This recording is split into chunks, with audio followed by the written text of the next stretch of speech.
Hello, I am the Wizard of Tales, and I'm here to guide you today.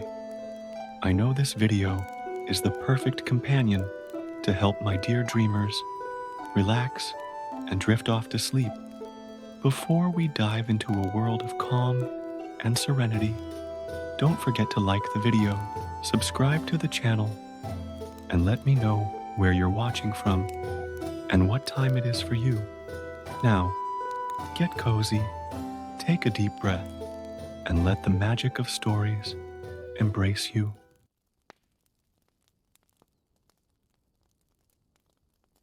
The scorching sun of the Egyptian desert began to weaken inexplicably.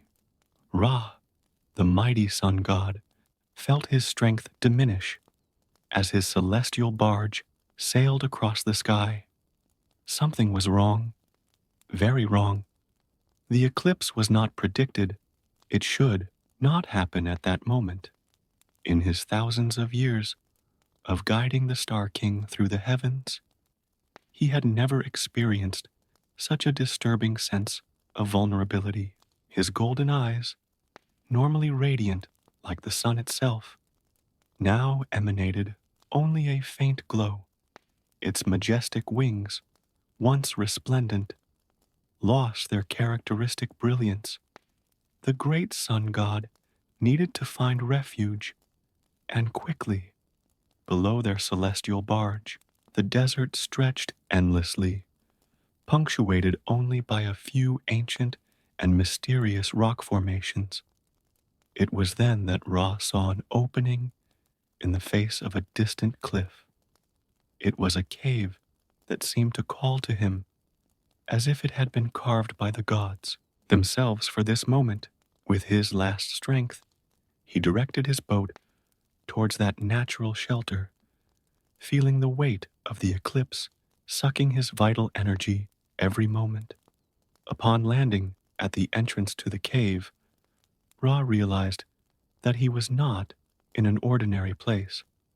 The air inside had a different density, full of mysteries and ancient magic. The rocky walls were not simple stone.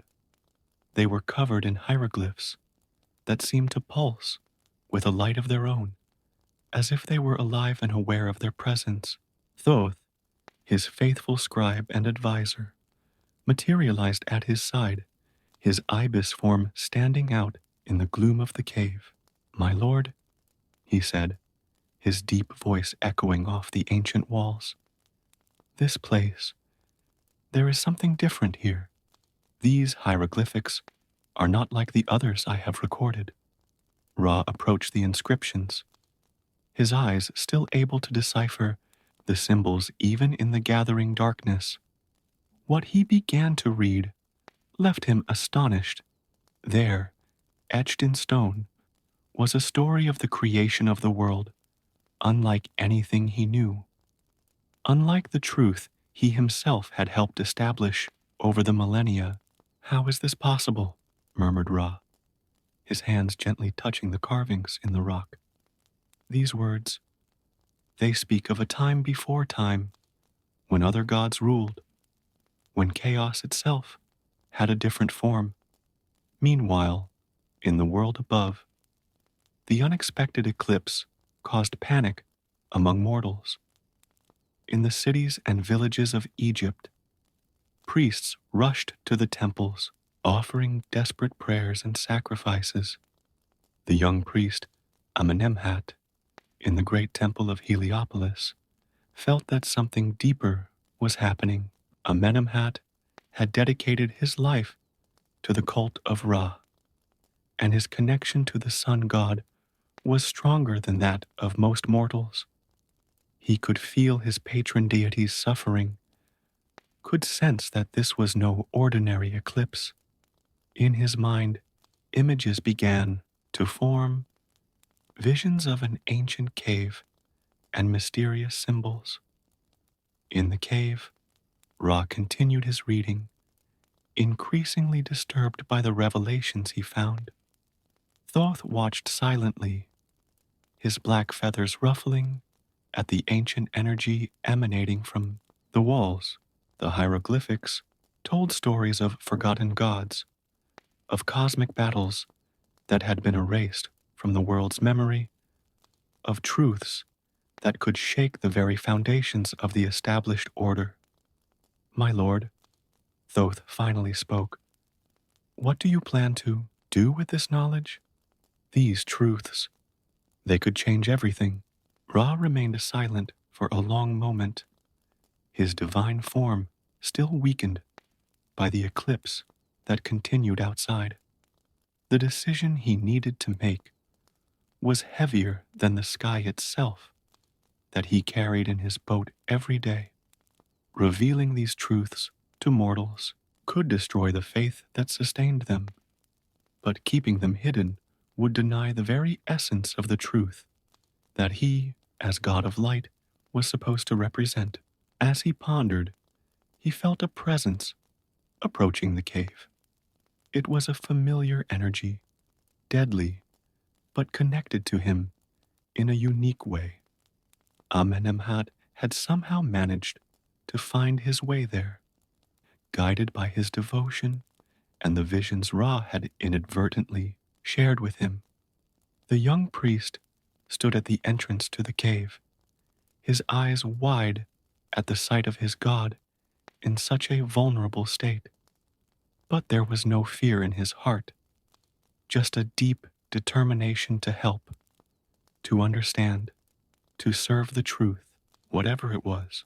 Ra observed his devoted servant and saw in him something he had forgotten over the millennia, the ability of mortals to accept and grow with new truths, to evolve in their understanding of the divine. Perhaps, he thought, the cave's revelations need not be an end, but a new beginning.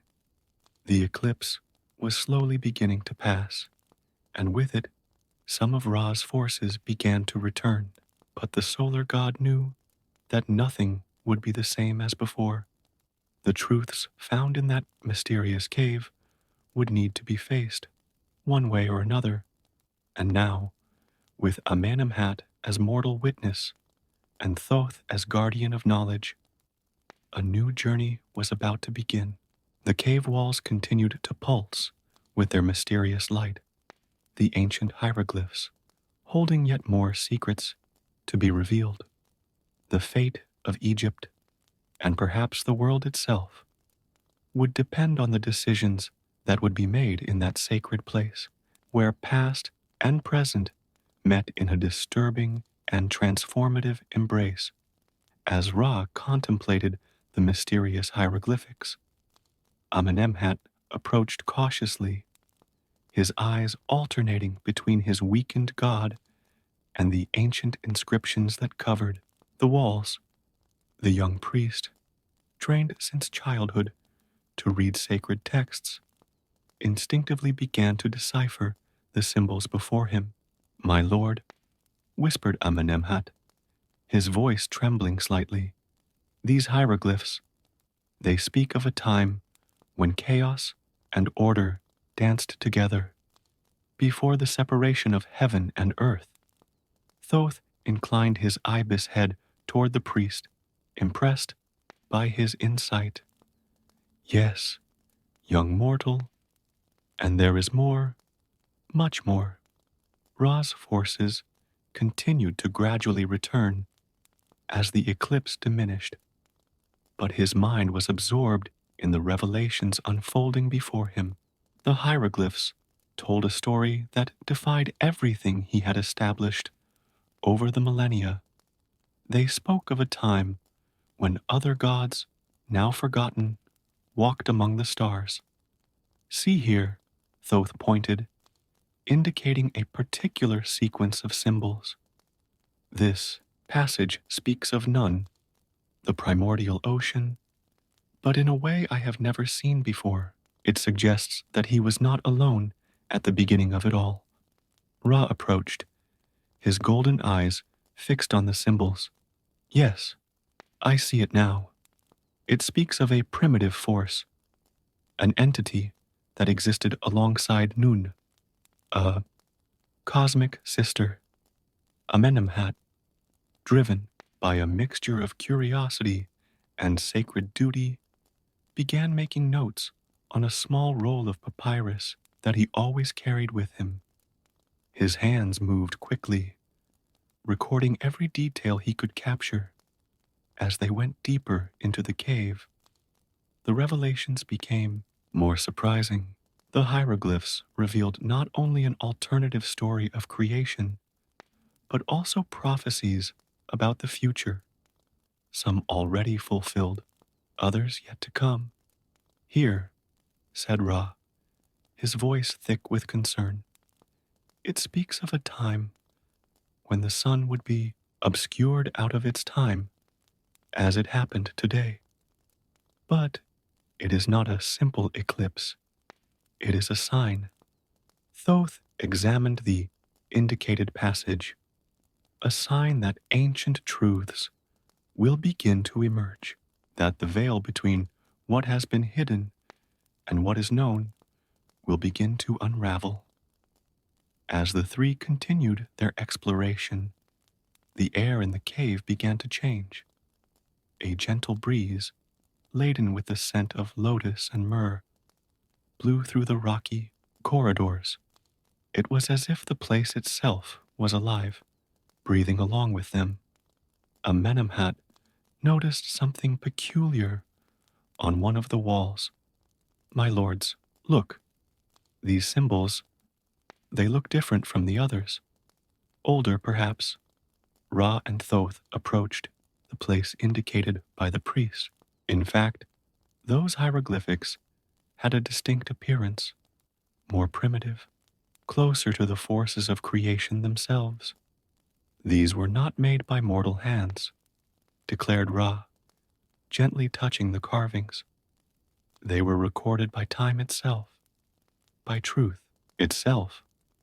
The passage they found spoke of a council of primordial gods, long before Ra's own existence. It spoke of decisions made at the dawn of time, of secrets kept to protect the fragile web of reality. But protect from what? Questioned Amenemhat, his voice echoing off the ancient walls. Before anyone could respond, a deep sound reverberated through the cave, like a distant drum or the beat of a cosmic heart. The walls began to pulse with their own light, and the hieroglyphs seemed to come to life.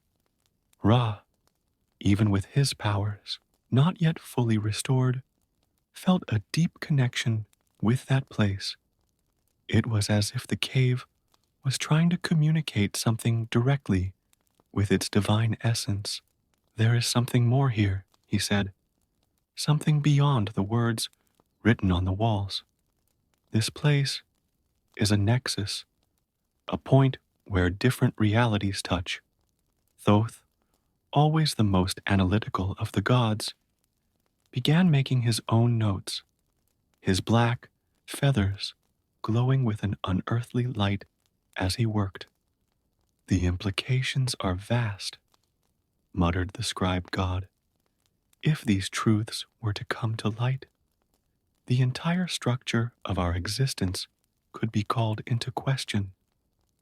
Amenemhat, still absorbing everything he saw and heard, realized that his role there was no accident. Somehow, he had been chosen to be a witness to this pivotal moment. My Lord Ra, he said, mustering all his courage, perhaps these truths should not remain hidden. Perhaps it is time for the world to know its own true story. Ra looked at his young priest with a mixture of pride and concern. Your words carry wisdom, Amenemhat, but also great danger. Knowledge is like fire. It can enlighten or destroy. The distant sound continued, now accompanied by a subtle vibration that seemed to emanate from the stones themselves. It was as if the cave responded to the discussion, as if it had its own opinion about what should be done. Thoth, who had wandered off to examine Another set of hieroglyphics suddenly caught the other's attention. I found something, a prophecy about this very moment.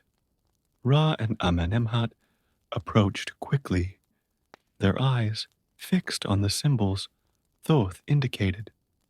The passage spoke of a moment of choice, when the guardian of the light would face his own truth and would have to decide between keeping the old chains or releasing the imprisoned knowledge.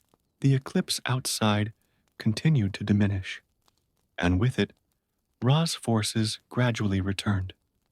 But the sun god knew he was faced with a decision that would change not only his destiny, but the destiny of all the realms, divine and mortal.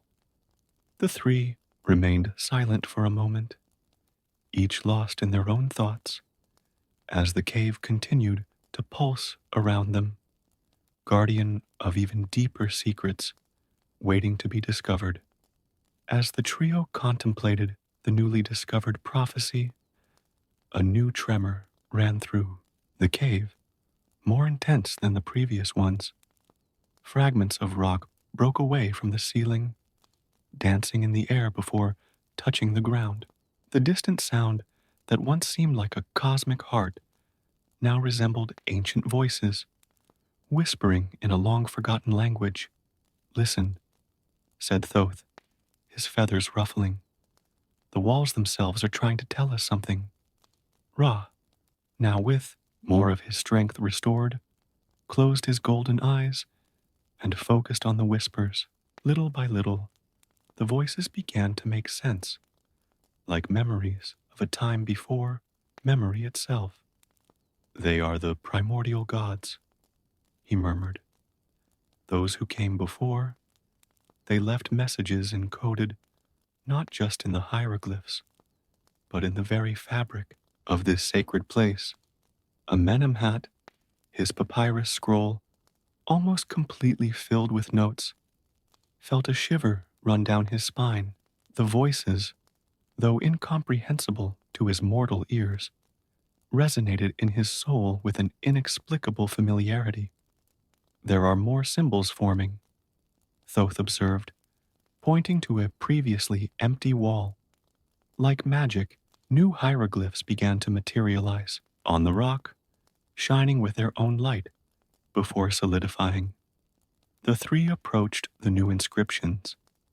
These were different from the previous ones, more fluid, more vivid, as if they had been written with liquid light. They spoke of a cosmic balance greater than the simple duality between order and chaos. "In the beginning," translated Ra, his voice filled with astonishment, "there was no separation between light and darkness, between truth and mystery. All the gods were one, and the one was all." "How can this be?" questioned Amenemhat. "We have always been taught that the separation of light and darkness was the first act of creation." Thoth, who continued to study the new symbols, interjected, "What we know as truth may be just one layer of a much more complex reality."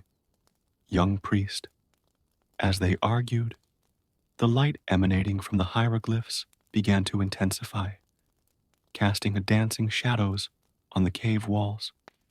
The shadows, however, did not correspond to their physical forms. They were older, more primordial. "See," exclaimed Amenemhat, pointing to his own shadow on the wall.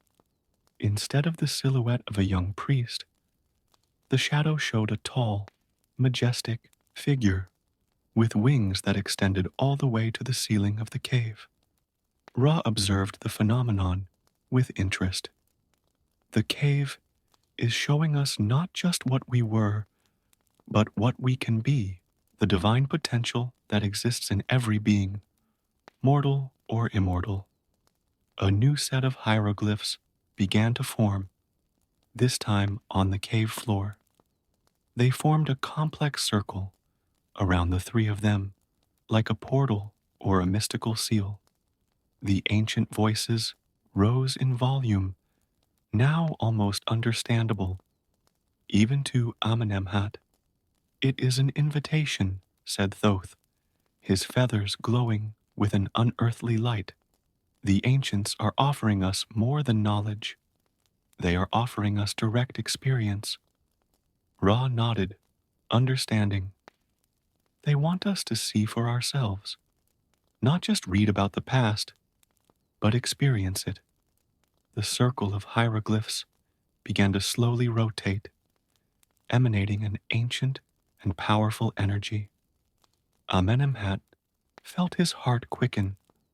Part of him was terrified, but another part, a deeper and older part, yearned to accept the mystical invitation.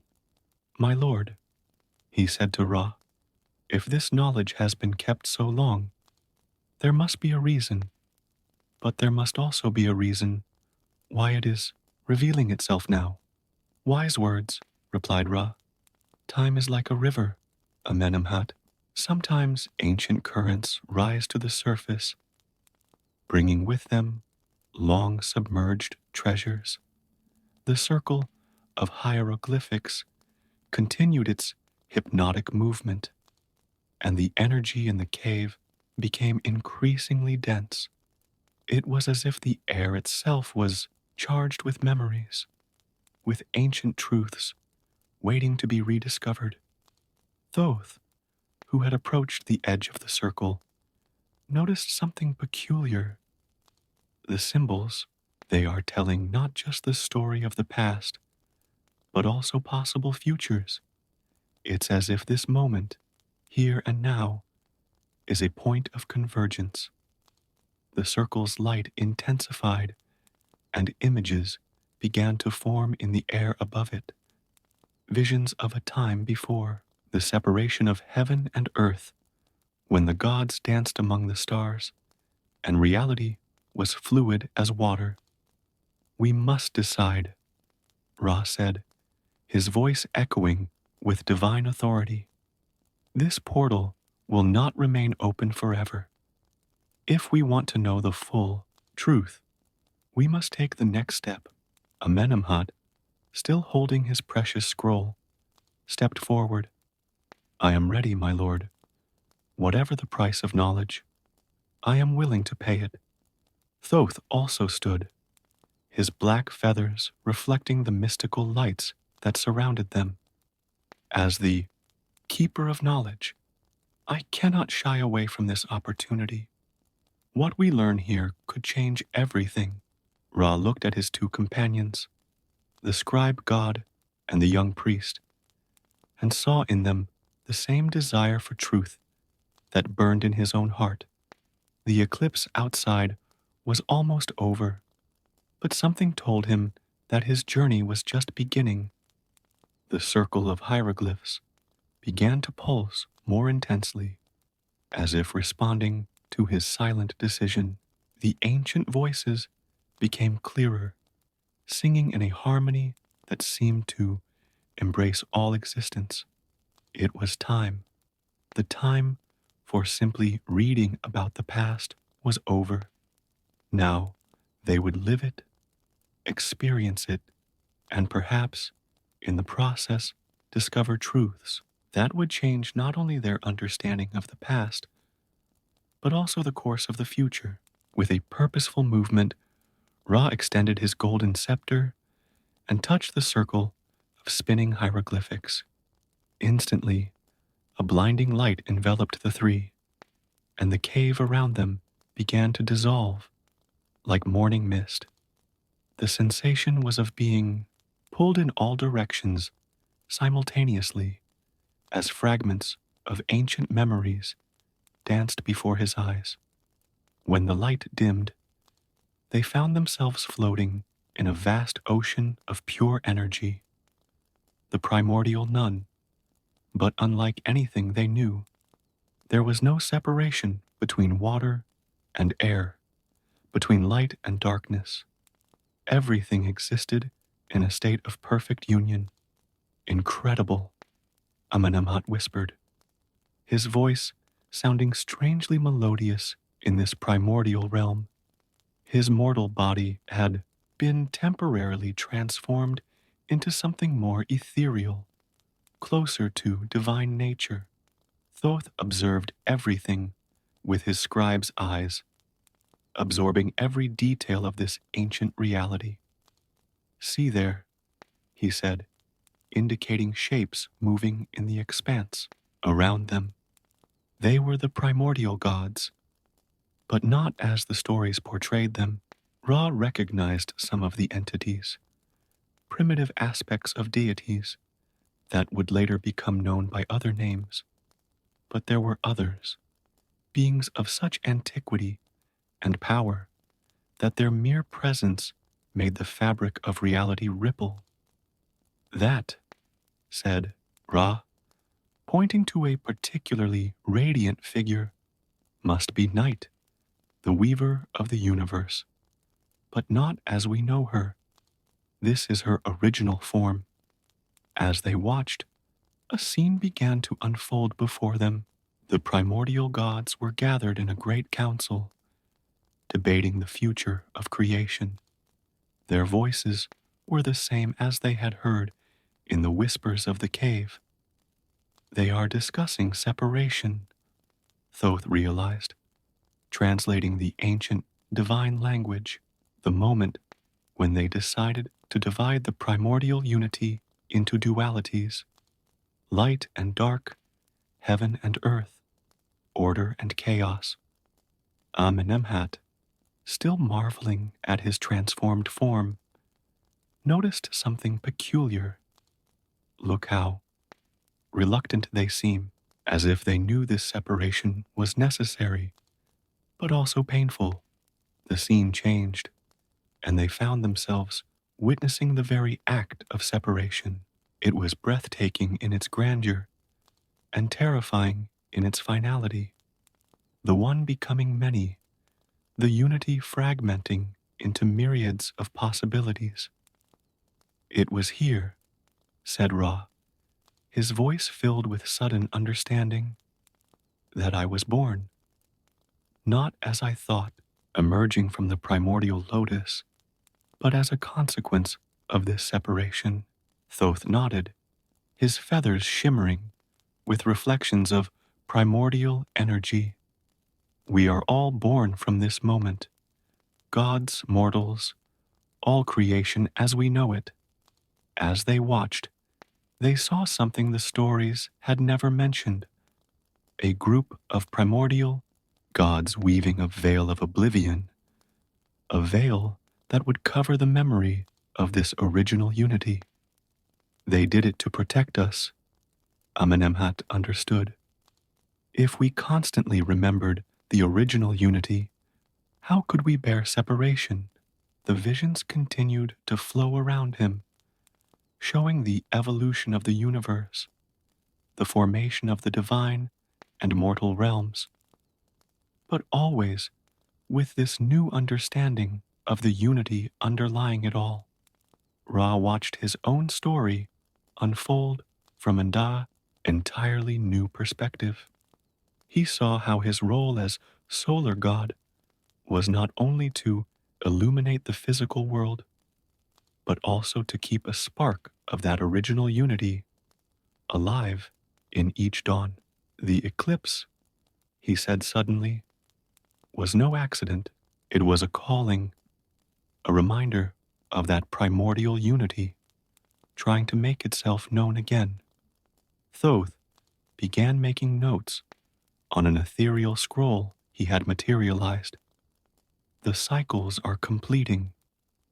What was separated seeks reunion, but not as it was before. Something new is being born. Amenemhat felt a profound change occurring within him. His understanding of the divine, his very nature as a mortal being, everything was being transformed by this experience. But how can I share this? He asked. How do you translate this experience into words that others can understand? The visions began to change again, showing possible futures, some bright, others dark. In all of them, the truth of original unity struggled to express itself through the limitations of divided reality. Perhaps, Thoth suggested, it is not a matter of revealing everything at once. Perhaps knowledge should be like the dawn itself, gradual, gentle, allowing the eyes to adjust to the light. Ra agreed, feeling his own solar nature harmonize with this deeper understanding. Yes, and perhaps this is the true purpose of the eclipse, to remind us that even in apparent darkness, the light is never truly gone. The energy around them began to pulse differently, signaling that their time in this primordial realm was coming to an end. But something had fundamentally changed in each of them. Amenemhat, still in his transformed form, realized that he was taking with him more than memories. He was taking with him a new way of being, a new way of understanding his own divine mortal nature. Thoth had filled his ethereal scroll with symbols that seemed alive, pulsing with the very essence of the truth they had witnessed. And Ra, the powerful sun god, felt both humbler and more complete, understanding that his light was just one of the infinite expressions of that primordial unity. Energies began to condense around them, preparing them for return to the familiar reality of the cave. But everyone knew that nothing would be the same again, not after what they had witnessed, not after they had glimpsed the truth beyond the veil. The light around the three travelers began to dissipate, and gradually the familiar rocky texture of the cave materialized again. However, the place was no longer just a cave. It now pulsed with a living energy, as if every speck of dust carried within it the memory of the primordial unity they had witnessed. Amenemhat, still adjusting to the return of his mortal form, noticed that the hieroglyphs on the walls had changed, not in its physical form, but in its meaning. Now he could see deeper layers of meaning in each symbol, as if he had learned a new wordless language. The symbols, he murmured, they have always contained this truth, haven't they? We were only reading the surface before. Thoth, materializing his ethereal scroll into a physical scroll, nodded. Each hieroglyph is like a door, Amenemhat. Some open to simple knowledge, others to eternal truths. Ra, now completely restored by the end of the eclipse, emanated a different light, not just the characteristic solar glow, but something more subtle, a radiance that seemed to connect with the very essence of creation. What do we do now? Asked Amenemhat, their voice carrying the weight of the responsibility they felt. How can we honor what we have learned without destabilizing the order that sustains our world? Before anyone could respond, a new sound filled the cave. Not the ancient whispers from before, but a harmony that seemed to emerge from the stones themselves. It was as if the place was answering his question. Listen, said Ra, closing his golden eyes to better perceive the melody. The cave is showing us the way. The harmony took shape, transforming into patterns that Thoth quickly began to record. Their instructions, he explained, his feathers dancing over the papyrus, a method for sharing the truth gradually, like awakening from a deep dream. Amenemhat watched Thoth's records with fascination. The symbols that the scribe god traced seemed to contain their own movement, as if they were alive. Is it a new form of sacred writing? Not new, corrected Thoth. Ancient, the oldest of all, but renewed for our time, like fresh water gushing from an eternal spring. Ra moved through the space of the cave, his steps leaving small trails of light that formed complex patterns on the floor. I see now that my role is not just to carry the sun across the sky, he reflected. It's being a bridge between that primordial unity and the divided reality that we know. The cave walls began to pulse with a rhythm that resembled heartbeats, and new images formed, no longer hieroglyphs, but scenes of the future unfolding before them. They saw temples where new mysteries would be taught, schools where knowledge would be transmitted in ever deeper layers. It is a process of gradual awakening, Amenemhat understood, observing the visions, like a lotus that opens petal by petal. Thoth continued his records, but now included not only symbols, but also detailed instructions for rituals and practices that would help awaken the memory of unity in others. Every being carries this truth within themselves, he explained. Our job is just to help them rediscover it. Ra, who had completed his pattern on the cave floor, now stood at the center of a complex mandala of light. The eclipse was not an end, he declared, but a beginning, a portal between what was forgotten and what is to come. The energy in the cave continued to transform, as if the place itself was adapting to become a nexus between worlds, not just a repository of ancient knowledge, but a living place of continuous transformation. Every dawn will be different now, Ra said, his voice resonating with new authority. Not just physical light, but a daily reminder of the primordial light that never truly went out. Amenemhat felt a change in his very being, no longer just a priest, but a keeper of deeper mysteries. What about the other priests? The temples? They will change too, Thoth replied, finishing his records, not all at once, but like a seed that grows. Naturally, inevitably, the walls of the cave began to emanate a golden glow, reflecting the renewed light of Ra.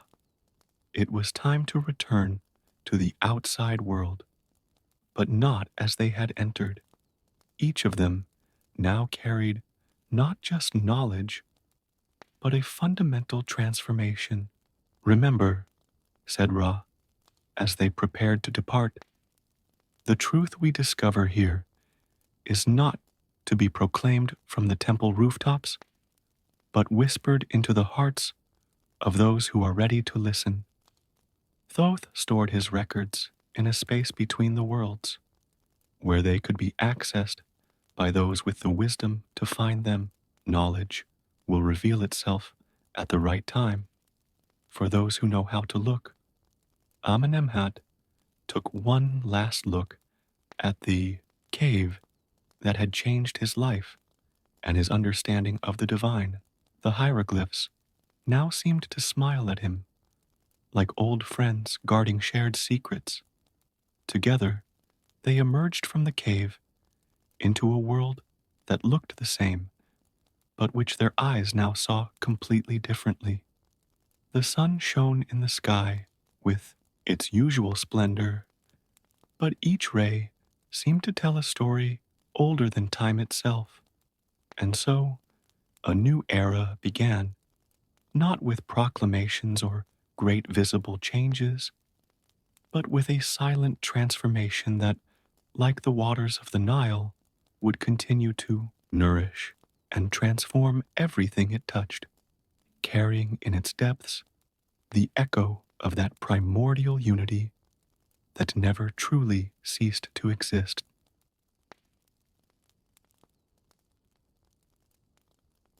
The dense fog rolled lazily over the dark waters of the Rio Sombra as Elena Martinez adjusted her camera for another shot of the old Jefferson Bridge. The late afternoon sun painted the sky with orange tones, creating elongated shadows that danced over the centuries-old stone and iron structure. As a historian at the Municipal Museum of Villa Sombria, Elena had dedicated the last few months researching the mysteries surrounding the bridge, especially after the increase in reports about the inexplicable baby cries that echoed during the nights. Again here, Dr. Martinez. The hoarse voice of the night guard, Mr. Thompson, startled Elena.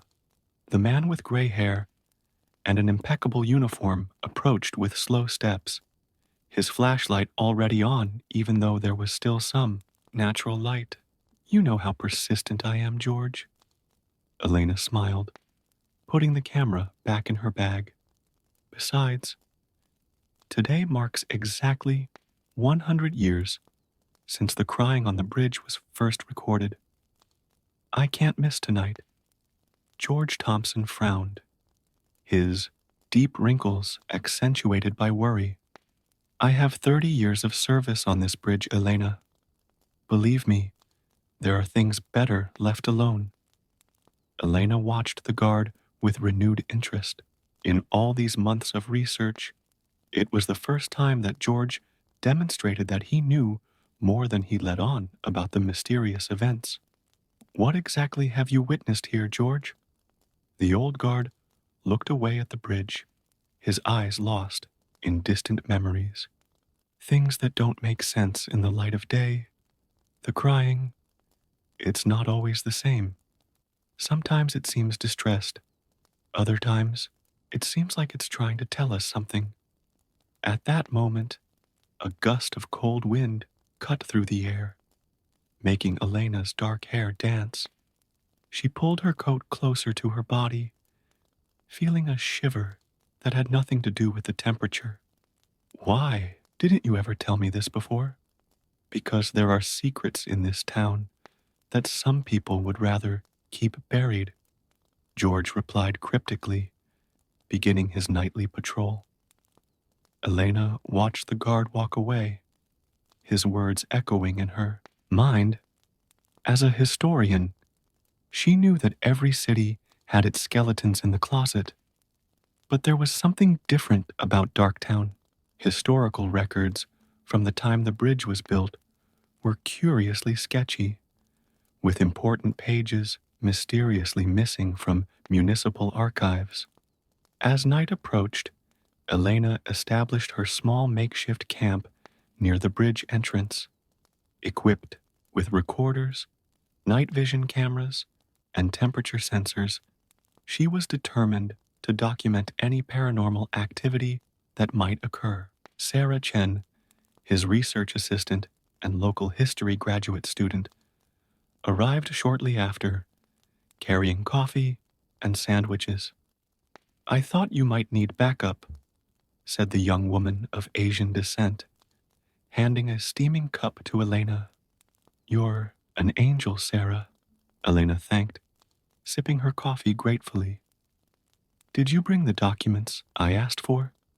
Sarah nodded, taking out an old folder from her backpack. I found something interesting in the birth records from that time. There is a strange pattern of babies recorded as stillborn around the time the bridge was being built. Elena picked up the folder with renewed interest. As he leafed through the documents, yellowed with age, a dark story began to form in his mind. Records showed an unusually high number of infant deaths, concentrated in a period of just 6 months during the bridge's construction. This can't be a coincidence, Elena murmured, her eyebrows drawn together in concentration. Were all these babies from bridge worker families? Mostly yes, Sarah confirmed, pointing to the notes she had made. And there's more. I found references to a midwife named Margaret Blackwood who worked with these families. She mysteriously disappeared shortly after the bridge was completed. The night progressed as the two women delved deeper into their investigation. The wind had picked up, making the bridge's ancient structure groan and creak. Elena couldn't help but notice how the shadows seemed thicker at the corners of the bridge, as if they hid secrets in their darkness. Around midnight, the equipment began to show strange readings. The temperature dropped sharply at specific points on the bridge, and the recorders picked up unexplained interference. Elena, Sarah called, her voice shaking slightly. Do you hear that? In the silence of the night, a soft, distant sound began to echo through the structure of the bridge. It was unmistakable, the cry of a baby. But there was something different about that sound, something that made Elena's heart clench. It wasn't just a cry of sadness or despair. He seemed charged with urgency, as if he were trying to communicate something. Quick, get the thermal camera, Elena instructed, her professionalism overriding the fear that threatened to paralyze her. The images on the screen showed something extraordinary, a diffuse form of heat moving across the bridge, stopping occasionally as if searching for something.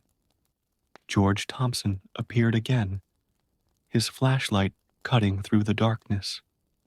You need to get out of here now, he said, with an authority that brooked no argument. It's not safe tonight.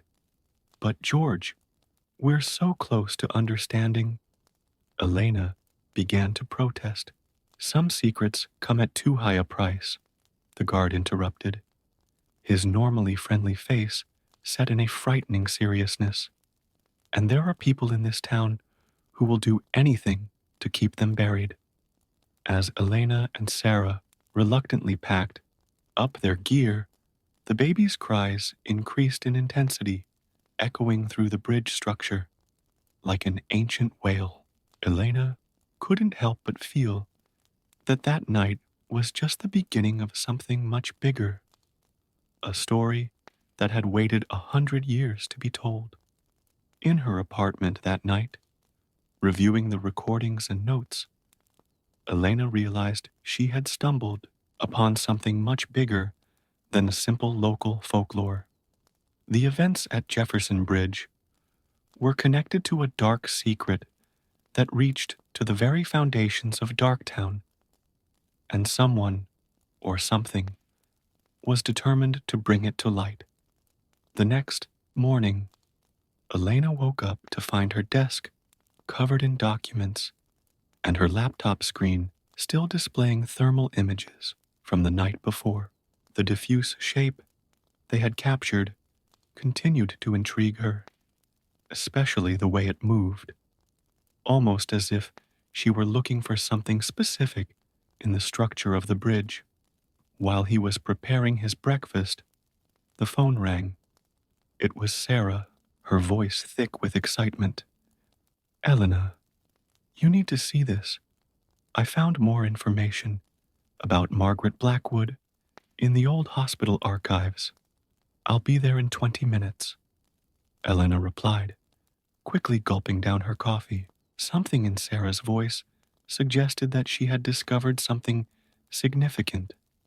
The municipal archive was housed in a historic building in the center of Villa Sombria, its red brick walls marked by time. Sarah waited at the entrance, holding a yellowed folder and evidently eager to share her discovery. Margaret Blackwood wasn't just a midwife, Sarah explained, as she guided Elena to a secluded table in the back of the archive. She was something of an activist. I found letters from her denouncing the working conditions during the construction of the bridge. Elena examined the documents with growing interest. Margaret's letters revealed a disturbing picture. Workers forced into dangerous conditions, late payments, and a pattern of suspicious accidents involving those who spoke out against the construction management. Look at this. Sarah pointed to a specific passage. She mentions a shady deal between the mayor at the time and the contractors. Something about misappropriation of materials and... Wait, there's more. Before Sarah could continue, they were interrupted by heavy footsteps. The director of the archive, Mr. Jenkins, a burly man with a stern expression, approached his desk. Dr. Martinez, what a surprise to find you here so early, he said, his smile not reaching his eyes. I hope you're finding what you're looking for in our modest collection. Elena noticed Sarah discreetly slipping some documents into her bag. Just routine research, Mr. Jenkins. Local history always holds interesting surprises. Without a doubt, he replied, his gaze fixed on the papers on the table. Just remember that some documents require special permission to consult. We don't want misunderstandings. After Jenkins walked away, Elena and Sarah exchanged meaningful glances. We need to get out of here, Elena whispered. Now, in the cafe next to the archive, the two women examined the documents that Sarah had managed to save. Among them was a newspaper clipping dated 1923, reporting the disappearance of Margaret Blackwood. The article was surprisingly short, just a few lines, mentioning that the midwife had left town for personal reasons. She never left town, an elderly voice commented, making them both jump. A white-haired lady stood next to the table, her wrinkled hands holding a cup of tea. I'm Dorothy Blackwood, Margaret's great niece. Elena and Sarah exchanged surprised looks before inviting Dorothy to join them. The lady accommodated herself with a grace that befitted her advanced age. Margaret kept a diary, Dorothy continued, her voice low but firm. She discovered something while building the bridge, something that involved the babies who died. They weren't natural deaths. The cafe seemed to have become quieter, as if the air itself had stopped to listen. Elena felt a familiar shiver run down her spine. In the last diary entry, Margaret wrote about a ritual. Dorothy continued, her eyes clouded with painful memories. Something to do with the bridge itself. She believed the contractors had made a pact to ensure the structure would last for centuries. A pact that required sacrifices.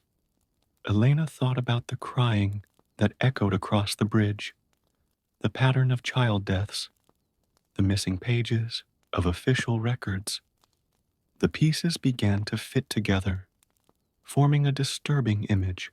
The diary, Elena asked, trying to keep her voice steady. Does it still exist? Dorothy nodded slowly. It's kept in my house. Margaret hid it in the walls of her room before disappearing.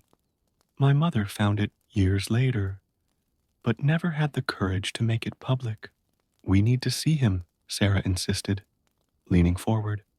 It could be the key to understanding what's happening on the bridge. It's not that simple, Dorothy replied, looking around nervously. There are people in Darktown, powerful families, who descend from those involved in building the bridge. They don't want this story to come to light.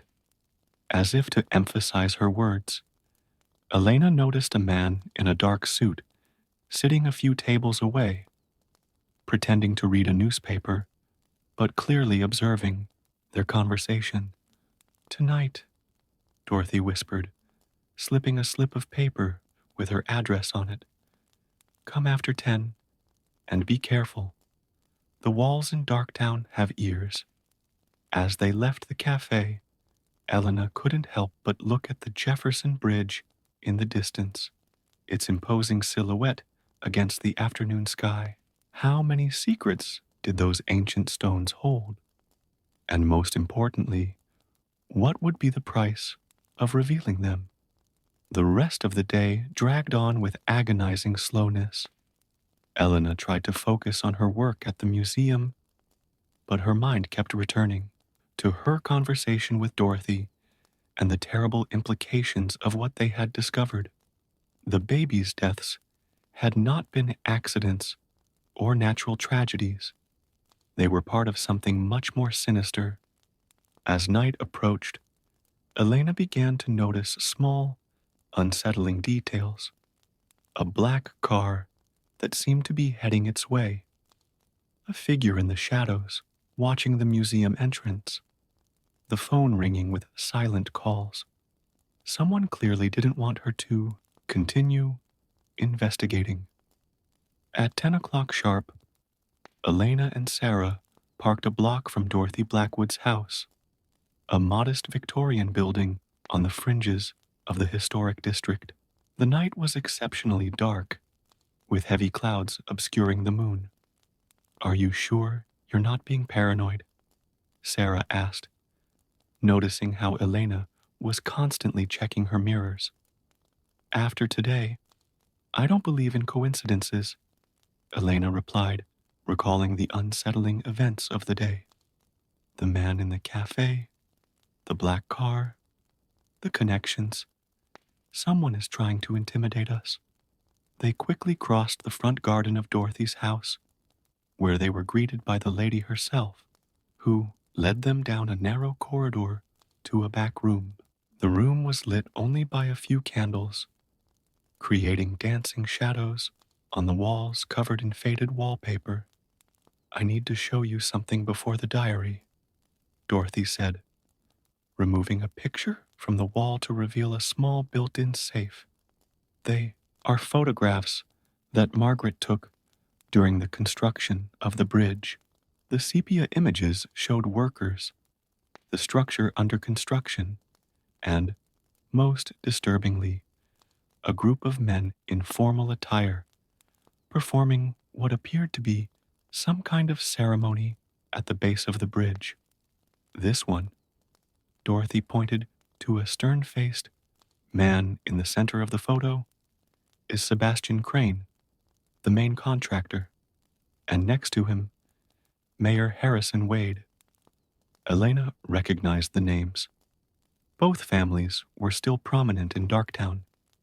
The Cranes controlled most of the real estate industry, while the Wades maintained significant influence in local politics. Margaret found out they were involved in something called the Pact of the Pillars. Dorothy continued, her voice shaking slightly. It was a kind of pagan ritual, promising that the bridge would last for centuries in exchange for sacrifices. At that moment, a noise from upstairs made everyone freeze. Dorothy quickly blew out the candles, plunging the room into darkness. Someone's here, she whispered. Quickly, grab the diary and head out the back. Dorothy handed Elena a leather-bound volume, its pages yellowed with age. Before they could move, however, heavy footsteps echoed down the stairs. Miss Blackwood, a male voice called. Shadowtown Police. We have some questions about a report of suspicious activity. Elena and Sarah exchanged alarmed glances in the dark. Dorothy gestured silently to a side door that led to the back garden. Just a moment, officer, Dorothy replied, her voice surprisingly firm. I'm wearing a nightgown. While the elderly lady distracted the unwanted visitors, Elena and Sarah escaped through the side door. Margaret's diary held tightly against Elena's chest. The garden was in shadow, but they managed to locate a small passage between the fences that led to the parallel street. Once in the car, Elena drove without turning on the headlights until she was a few blocks away. His heart was beating fast, and his hands were shaking on the steering wheel. "Those weren't real cops, were they?" Sarah asked, still nervously, looking in the rearview mirror. "I highly doubt it," Elena replied, finally turning on the headlights as she turned onto a busier avenue. "The question is, how did they know we were going to be there?" They decided not to return to their homes that night. Instead, they drove to a small motel on the outskirts of town, where they could safely examine the diary. The pages of the Abor's diary revealed a story even darker than they had imagined. Margaret had meticulously documented her suspicions and discoveries, including details of the ritual and the names of the families involved. "Listen to this," Elena read aloud. "The workers don't know it, but every accident, every construction death has a purpose. Crane and Wade have made a pact with something ancient, something that dwells deep in the river. But it's not just the lives of the workers that fuel the pact. It's the innocents, the newborns, whose pure souls are needed to strengthen the bridge's pillars." Sarah looked pale in the dim light of the motel lamp. "So, the babies, they were sacrificed," Elena added, feeling nauseous as she read the following pages. Margaret discovered that the workers' families were being manipulated. The deaths that seemed natural were actually part of the ritual. A distant thunder made them both startle. The storm that had threatened all day finally arrived. "There's more," Elena continued reading. Margaret writes about a specific symbol, a mark that was carved into each pillar of the bridge during its construction. She believed it was the key to breaking the pact. Sarah approached the window, watching the first drops of rain. "What about the crying we hear? Are the babies trying to tell us something?" "Maybe," Elena replied, turning another page of the diary.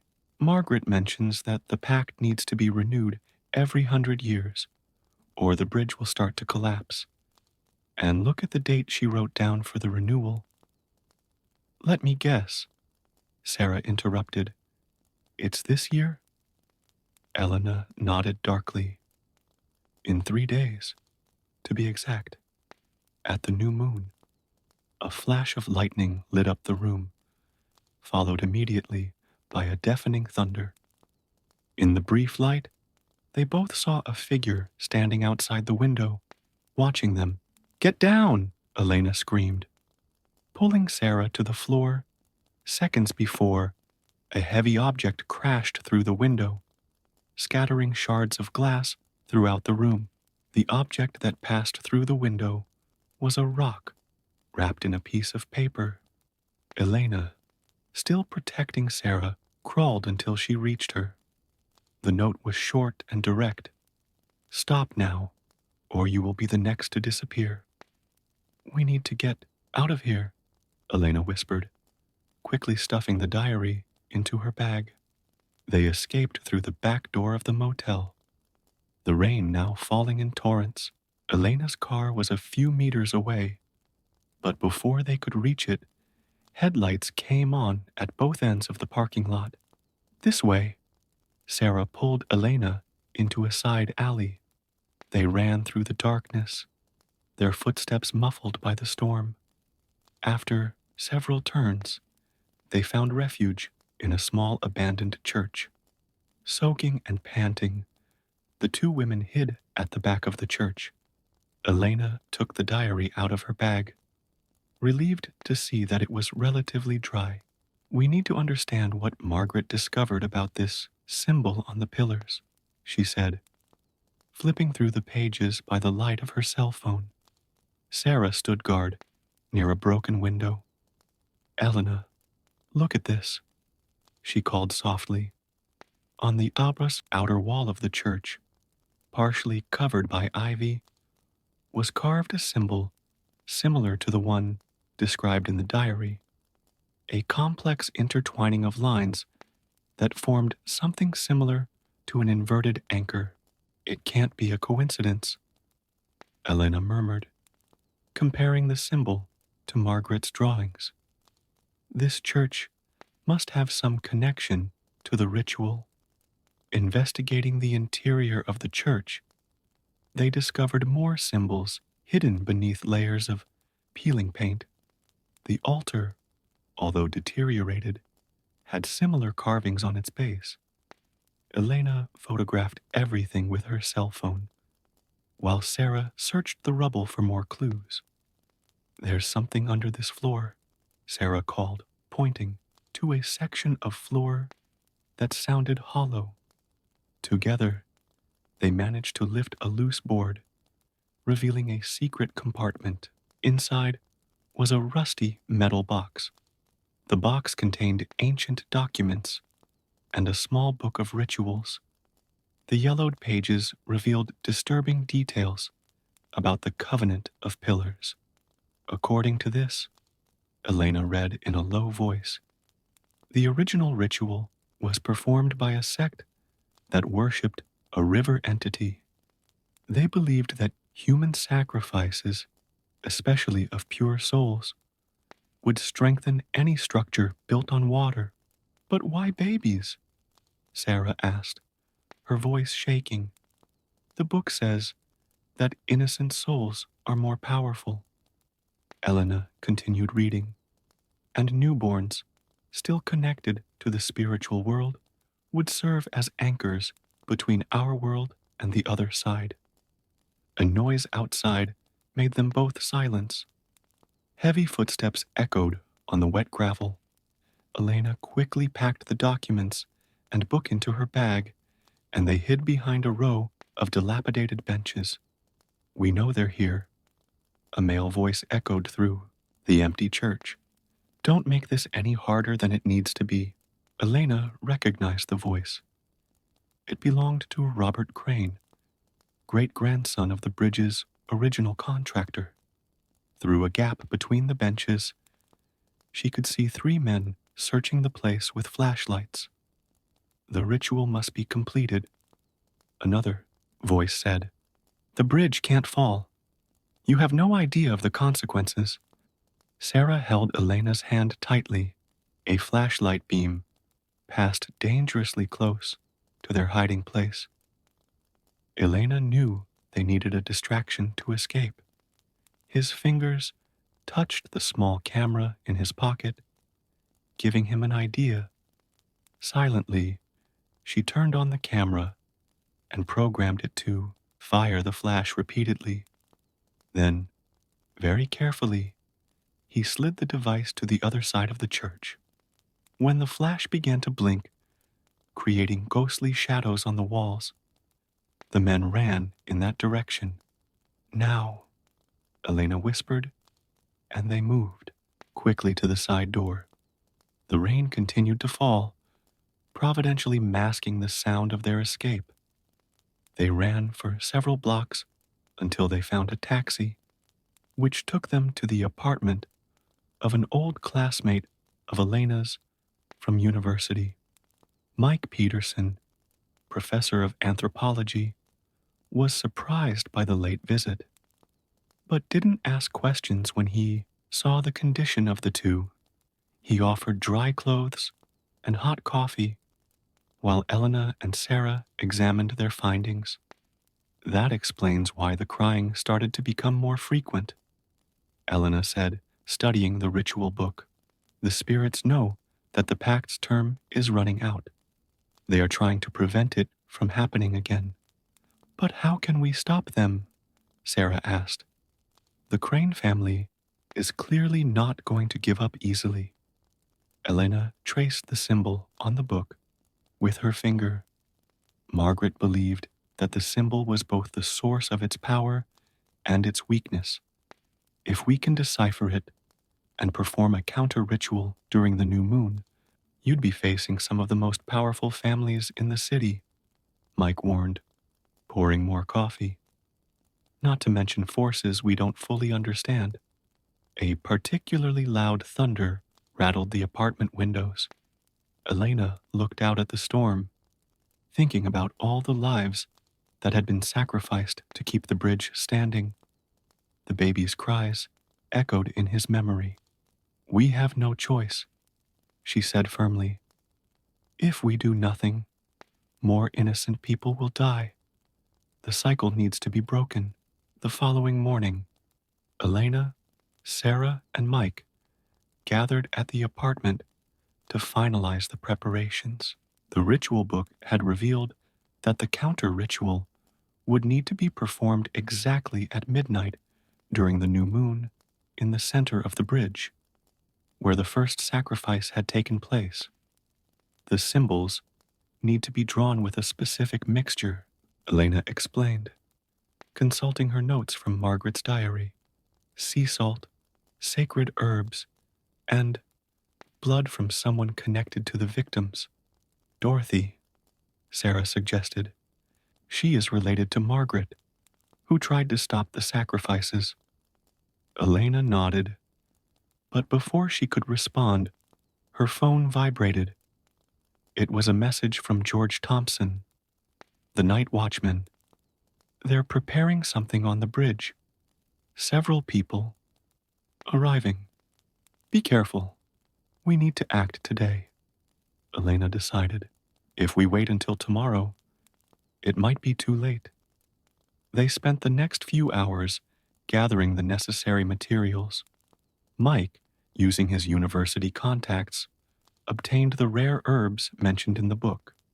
Sarah visited Dorothy, who promptly offered a few drops of her blood for the mixture, understanding the importance of her role. Meanwhile, Elena made copies of all the evidence, the diary, the photographs, the church documents, and sent them to several trusted journalists and historians, with instructions to publish everything if something happened to her. At night, they approached the Jefferson Bridge from 3 different directions. Elena observed through binoculars a group of people in dark robes gathering in the center of the structure. Among them, he recognized Robert Crane and other prominent members of local society. "They've already started preparations," Elena whispered into the phone to Sarah. "We need to wait for the right moment." The plan was simple, but risky. Mike would create a distraction at one end of the bridge, while Sarah would approach from the opposite side with a group of protesters she had gathered, students and local activists who believed they were protesting the demolition of a historic landmark. Elena, in turn, would use the confusion to approach the center of the bridge and perform the counter ritual. In her bag, she carried the necessary ingredients and the book with precise instructions. As midnight approached, a dense fog began to form over the river, as if nature itself was responding to the tension of the moment. The baby's cries, which had previously been occasional, now echoed continuously, louder and more anguished than ever. Mike began the plan by setting off fireworks at one end of the bridge. Almost simultaneously, Sarah and her protesters began marching on the opposite side, chanting and carrying signs. The confusion was immediate. The ritual members split up, some running to contain the protesters, others investigating the fireworks. Elena took advantage of the moment to sneak into the shadows. As he approached the center of the bridge, he saw something that chilled his blood, an improvised altar on which rested a small package that moved slightly. "My God," she whispered, realizing they had already secured a victim for the new sacrifice. The crying he now heard wasn't just coming from the spirits. There was a real baby there. Without hesitation, Elena ran towards the altar. Robert Crane and two other men still remained there, beginning the ritual. She could hear their voices chanting ancient words in an unknown language. "Stop!" she shouted, throwing the first mixture of salt and herbs in a wide circle around her. The men turned, surprised. "You don't understand what you're doing," Crane growled, advancing towards him. "The bridge needs to be maintained. The pact needs to be renewed.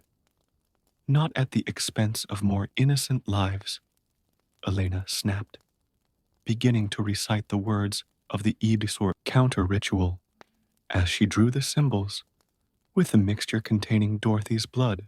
The wind suddenly picked up, and the mist over the river began to thicken unnaturally. The cries of the spirits intensified, now accompanied by the voices of women, the mothers who had lost their babies over the last century.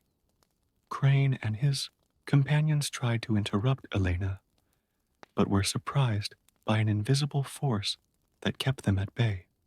The structure of the bridge began to vibrate, and the original symbols carved into the pillars began to glow with a bluish light. "The spirits!" Sarah cried, having managed to get closer. "They're helping us." Elena continued the ritual, her voice mixing with the cries and wails that echoed across the bridge. When he reached the last words, an intense light burst from the river, enveloping the entire structure. For a moment, time seemed to stop. Elena saw translucent forms of women and children materializing around her, the spirits of those who had been sacrificed. Among them, he recognized Margaret Blackwood, who smiled gently before turning to Crane with a judgmental look. The light intensified until it became almost unbearable. And then, in a final flash, all the symbols of the original pact went out simultaneously. The silence that followed was absolute. The crying had stopped. Sarah ran down the aisle and picked up the baby, who was miraculously unharmed. In the distance, sirens announced the arrival of the police, alerted by the protesters. "It's over," Elena said, exhausted but relieved. "The pact has been broken." In the weeks that followed, the story came to light in all its macabre dimensions. The evidence that Elena had distributed, added to the testimonies of the families involved, led to a series of investigations and arrests. The true story of the Jefferson Bridge finally came to light, and the victims were able to get some form of justice. The bridge remained standing, but now free from the weight of the sacrifices that maintained it. The cries were never heard again, and the souls of the innocent finally found peace. Elena continued her work as a historian, dedicating herself to documenting the true history of Villa Sombria. Margaret Blackwood's diary was donated to the museum, serving as a permanent reminder of the dark secrets the town had kept for so long. And on new moon nights, when the mist rises over the Sombra River, some say they see soft shapes of light dancing around the bridge, no longer in mourning, but in celebration of their liberation.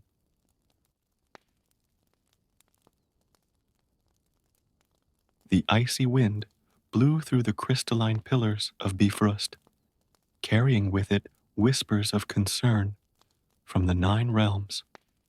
Heimdall, the all-seeing, golden-eyed guardian, remained at his usual post in the bridge's observatory, his expression more serious than usual. His fingers absently caressed the hilt of his Hofund sword as his eyes, capable of seeing through time and space, roamed the prismatic expanse of the bridge. Something was wrong. After millennia of guarding the passage between worlds, Heimdall had developed a deep connection with Bifrost. I could feel every vibration, every pulse of energy that flowed through its crystalline structure. And now, for the first time in his eternal existence, he felt the bridge shaking in a way he had never experienced before. The worlds are out of alignment, he muttered to himself, his deep voice echoing in the emptiness of space around him. The colors of the rainbow, which normally danced in perfect harmony across the bridge, began to show signs of discord. In some spots, the red bled intensely into the blue, while in others, the green seemed to fade away completely. That was when Freya, the goddess of beauty and magic, walked through the golden gates of Asgard towards the observatory. Her golden hair floated in the air as if it had a life of its own, and her Brisingame necklace sparkled with its own light. You felt it too, didn't you? She asked, her blue eyes fixed on the guardian. Yes, Heimdall replied, turning to face her. The bridge is weakening. The balance between the worlds has been disturbed.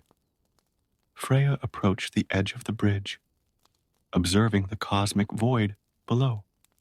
The signs were there. The runes warned me about this weeks ago.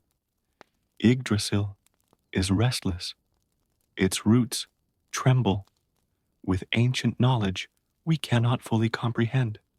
At that moment, a stronger tremor shook the bridge, causing small fragments of crystal to break off and fall into the abyss. Heimdall and Freya looked at each other, concern evident on their immortal faces. If the bridge falls, said Heimdall, chaos will reign. The worlds will be isolated from each other. The balance that holds the cosmos together will be disrupted. There is a way to stop this, Freya replied, her voice carrying the weight of ancient knowledge. The primordial elements, those that were used in the original forge of Bifrost, still exist in the 9 realms. If we can bring them together, again, a journey through the 9 realms, Heimdall added, understanding what needed to be done. But who will? I can't leave my post for long. And you? We have Sigrid, Freya interrupted, a small smile forming on her lips.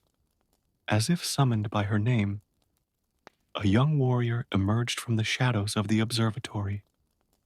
Sigrid was a Valkyrie. Unlike the others, half mortal, half divine, the result of a forbidden love between a Valkyrie and a mortal hero.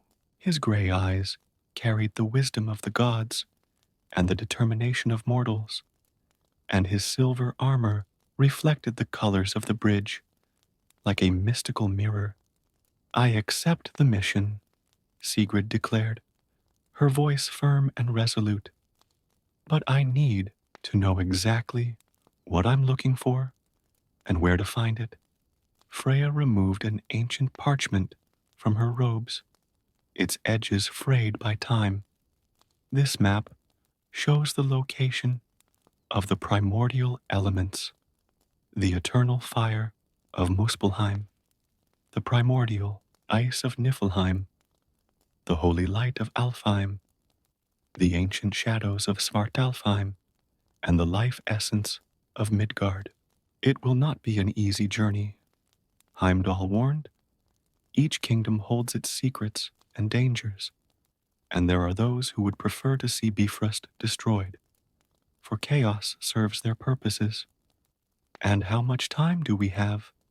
Asked Sigrid, studying the map carefully.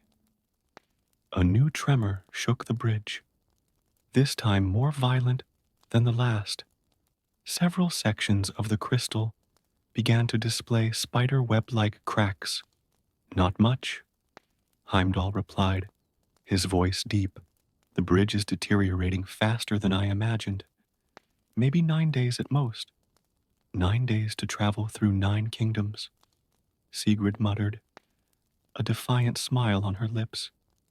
Seems appropriate. Freya approached Sigrid, placing a small crystal around her neck that shone with all the colors of the rainbow. This fragment of Bifrost will help you locate the elements. It will react when you are close to each of them. And take this too, said Heimdall, handing him a small golden horn. If you are in extreme danger, blow it. Its sound will carry across the realms, and I will send help. Sigrid put away the objects carefully and adjusted her sword behind her back. The weight of responsibility on his shoulders was immense, but his warrior spirit yearned for the challenge. Where should I start?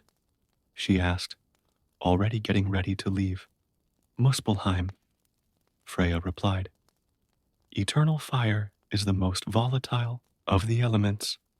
The longer we wait, the harder it will be to control. A final tremor shook the bridge, as if Bifrost was emphasizing the urgency of the mission.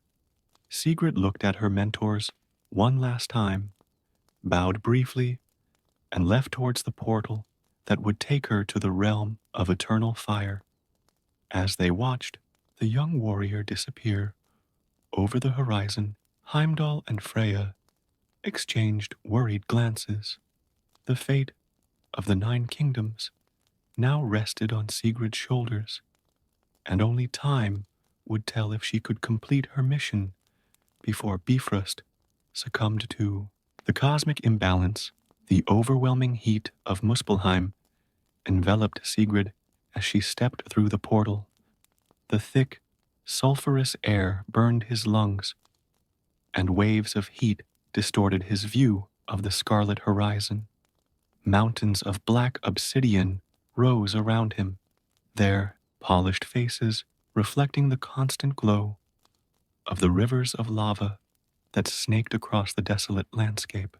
The crystal around his neck pulsed with an intense red glow, responding to the proximity of the eternal fire.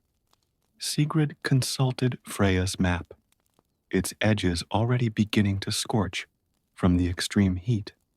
According to ancient inscriptions, the eternal fire was kept in the heart of an obsidian fortress in the center of the kingdom of the fire giants. Nothing is simple on this mission, she muttered to herself, adjusting her armor that was already starting to heat up uncomfortably. As she advanced across the treacherous terrain, Sigrid noticed movement in the shadows cast by the rock formations. Fire giants, creatures made of magma and fury, watched their approach with incandescent eyes. Some were small, no bigger than humans, while others rose like towers, their footsteps making the ground shake. A deafening roar cut through the air, and a figure emerged from a nearby lava lake. It was Surtur, the Lord of Muspelheim, his crown of flame dancing above his head like a dawn of destruction. A half-Valkyrie dares to set foot in my kingdom? His voice boomed, sending gravel sliding down the nearby slopes. What nonsense brings you here? Sigrid straightened her posture, facing the giant's gaze without showing fear. I come in search of the eternal fire. Bifrost is weakening, and without it, the balance between the worlds will be destroyed. Surtur laughed, a sound like the crackling of a great fire. And why should I care about the balance of the worlds? Chaos has always been more interesting, because without Bifrost, argued Sigrid, there will no longer be distinction between the realms. The ice of Niflheim could invade its lands, just as its fire could be smothered by the waters of other worlds. The fire giant paused, considering his words. His flaming eyes studied the warrior for a long moment before speaking again. Wit worthy of a Valkyrie. Well done, little warrior. I propose a challenge. If you can cross my lava labyrinth and reach the chamber of eternal fire, it will be yours. Before Sigrid could respond, the ground beneath her feet shook and rearranged itself, forming a complex maze of lava channels and obsidian bridges. In the center stood a black tower that pulsed with red light, the place where the eternal fire was kept. Without hesitation, Sigrid began her crossing. The heat was almost unbearable, and each step had to be calculated with precision. The obsidian bridges were treacherous, some crumbling at the slightest touch, others too hot to touch. The crystal around her neck glowed more and more brightly, guiding her through the maze. But she was not alone on her journey. Fire creatures emerged from the lava channels, trying to impede their progress. With her sword in hand, Sigrid danced between attacks, her blade finding vulnerable points in her opponent's fiery forms. After what seemed like hours of combat and careful navigation, Sigrid finally reached the base of the central tower. His boots were singed, and small burns marked his exposed skin, but his eyes shone with unwavering determination. The chamber of eternal fire was a circular room, its walls covered in ancient runes that seemed to pulse with a life of their own.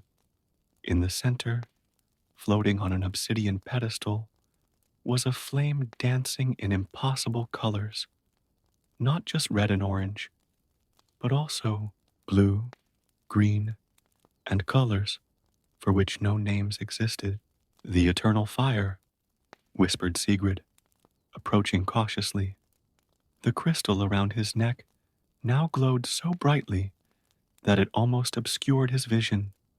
Surtur materialized at his side, his size reduced to fit into the chamber. You have proven your worth, daughter of two worlds. But know that the eternal fire cannot simply be taken.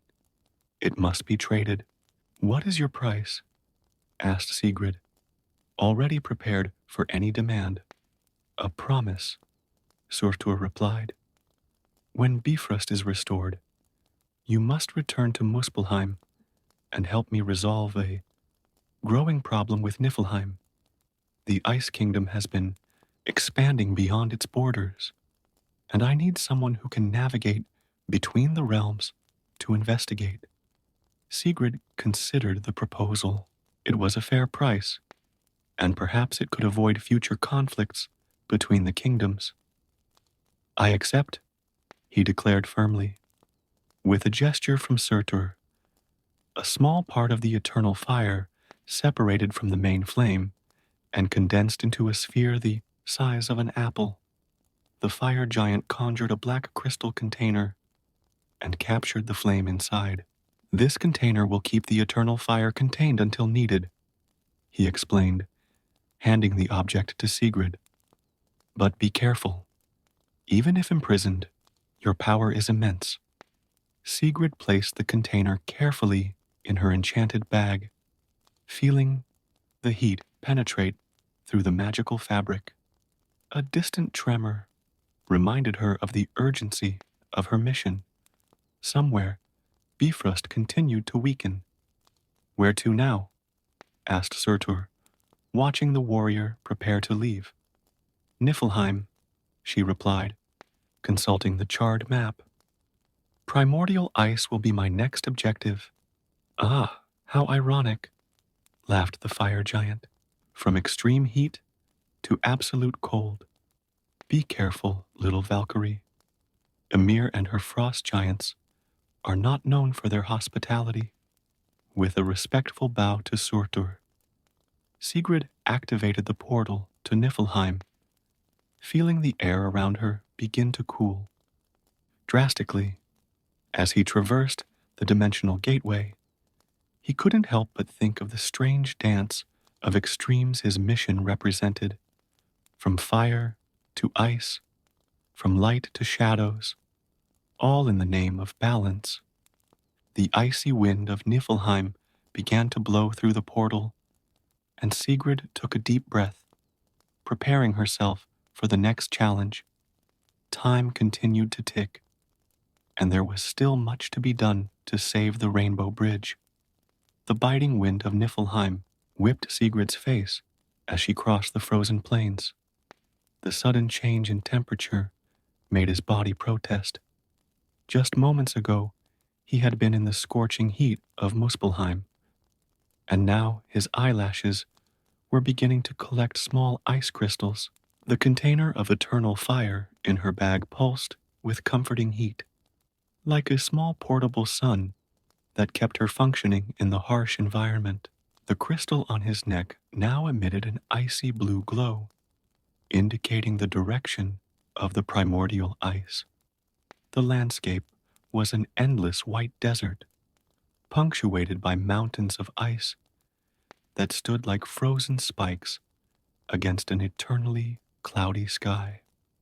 Swirls of snow danced around them, sometimes taking shapes that resembled tormented faces, the spirits of the dead who roamed this realm. Quite different from Surtur's warm welcome, Sigrid muttered to herself, trying to maintain her humor as she charged into the freezing wind. Their footsteps left deep marks in the snow, which were quickly erased by the constant storm. A distant howl stopped Sigrid in her tracks. It wasn't the wind. It was something bigger, older.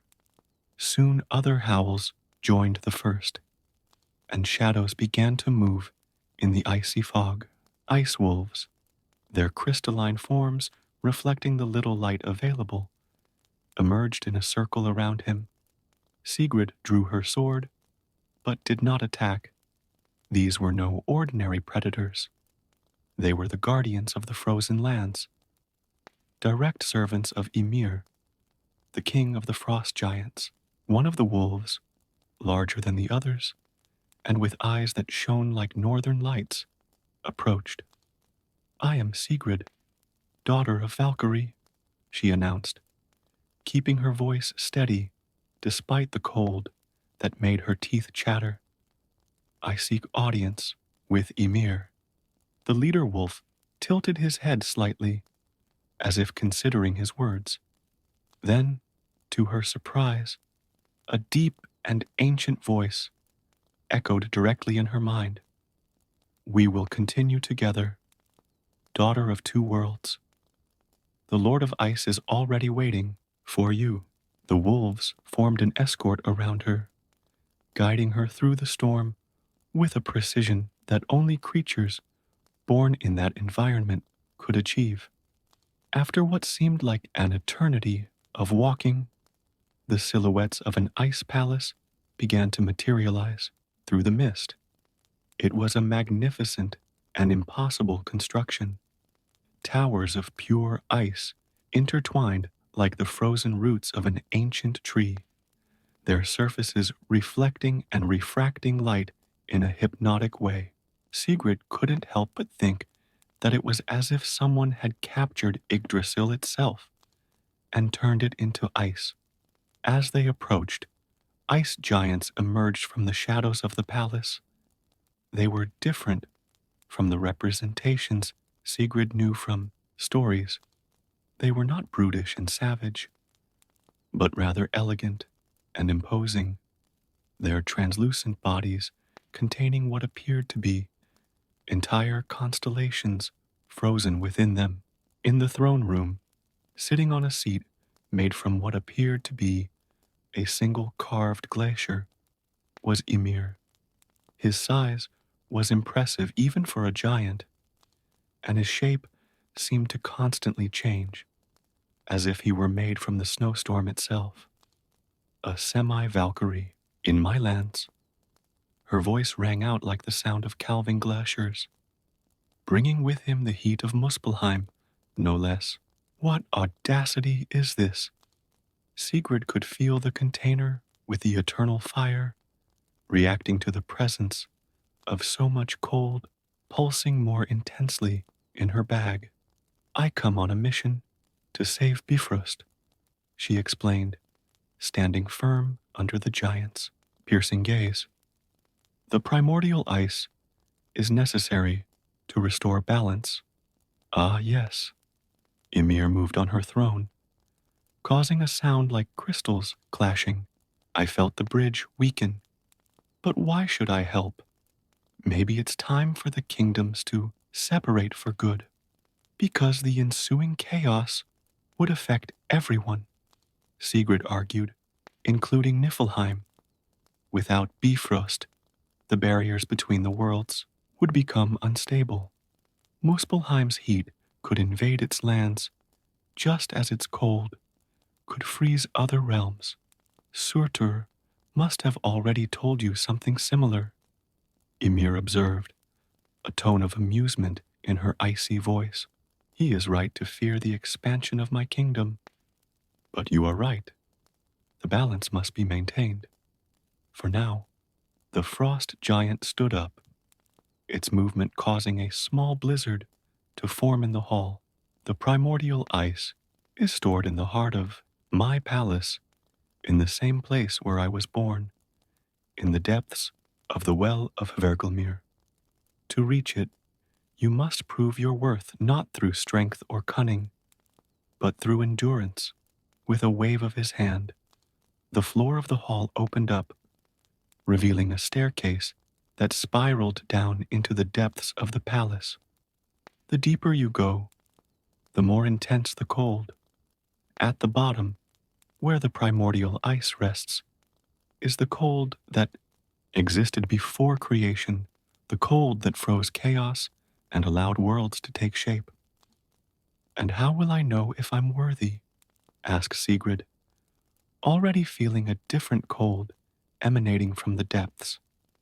If you survive the descent, you will be worthy, Ymir replied simply. The eternal fire you carry may help you, but use it wisely. Too much heat can be as dangerous as too much cold in these ancient depths. Sigrid nodded, understanding the challenge before her. He adjusted his protections, checked the container with the eternal fire, and began his descent. The icy steps were treacherous, each one more slippery than the last, and the cold was something she had never experienced before. With each level he descended, he felt as if a new layer of his existence was being frozen.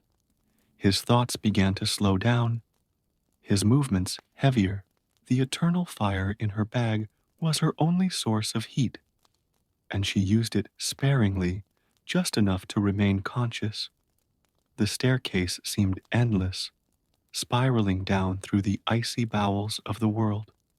The walls around him were no longer ordinary ice. They were made of frozen memories, moments from the beginning of time, preserved eternally on their crystalline surfaces. And still, she continued to descend, one step after another, approaching the second element needed to save Bifrost. While above her, Ymir watched with growing interest this little warrior who dared to face the primordial cold. Finally, after what seemed like an eternity of descending the spiral staircase, Sigrid reached the bottom of the well of Vergelmir. The cold was so intense that the very air seemed to crystallize around him. In the center of a circular chamber, floating atop a column of black ice, was a perfectly transparent crystal. The primordial ice. His hands shook violently as he approached the crystal. The eternal fire in his bag pulsed frantically, as if protesting the proximity of its primordial opposite. With extreme care, Sigrid removed a second enchanted container, this one given by Freya specifically to contain the primordial ice. 2 elements, she muttered to herself, her voice almost freezing in the air. 3 to go. When his fingers touched the crystal, a wave of ancient knowledge invaded his mind. Visions of the universe before creation, of the infinite void that existed before light and heat. For a moment, he felt part of that primordial void, and he understood why the balance between the elements was so crucial. The return to the surface was even more challenging than the descent. Each step required complete concentration as she now carried 2 primordial elements that battled each other, even through their enchanted vessels. The heat of eternal fire and the absolute cold of primordial ice created a dangerous dance of extreme temperatures. When she finally emerged into the throne room, Ymir awaited her with a new respect in her icy gaze. "You're stronger than you look, little warrior," he declared. Few were able to withstand the primordial cold and maintain their sanity. "Time is short," Sigrid replied, still shaking. "I must leave for Alfheim immediately. The holy light awaits me." "Ah, the light elves," Ymir smiled, a gesture that made it seem like cracks were forming on her ice face. "They won't be as direct as Surtur or I. Elves love their riddles and wordplay. Be careful with your promises there." Before Sigrid could respond, a violent tremor shook the palace. It was no ordinary tremor. It was a vibration that seemed to come from all the realms at once. The crystal on his neck shined brightly with all the colors of the rainbow. "Bifrost," she whispered, worried. "It's weakening faster than we anticipated." "Then there is no time to waste," said Ymir, raising her gigantic hand. A portal began to form in the air, its edges flickering with silver light. "This path will take you straight to the heart of Alfheim. Use it wisely." Sigrid bowed respectfully to the frost giant and approached the portal. He could feel the gentle warmth of Alfheim emanating through him, a welcome relief after the extreme cold of Niflheim. "One last thing," called Ymir as she was about to cross. "When this is all over, remember, balance doesn't just mean harmony between the elements, but also acceptance of their eternal dance of opposites." With those cryptic words echoing in her mind, Sigrid walked through the portal. The change of environment was immediate and stunning. The icy world of Niflheim gave way to eternally golden forests beneath a crystal sky. Slender towers of crystal and gold rose among the trees, their surfaces reflecting a light that seemed to come from everywhere and nowhere at the same time.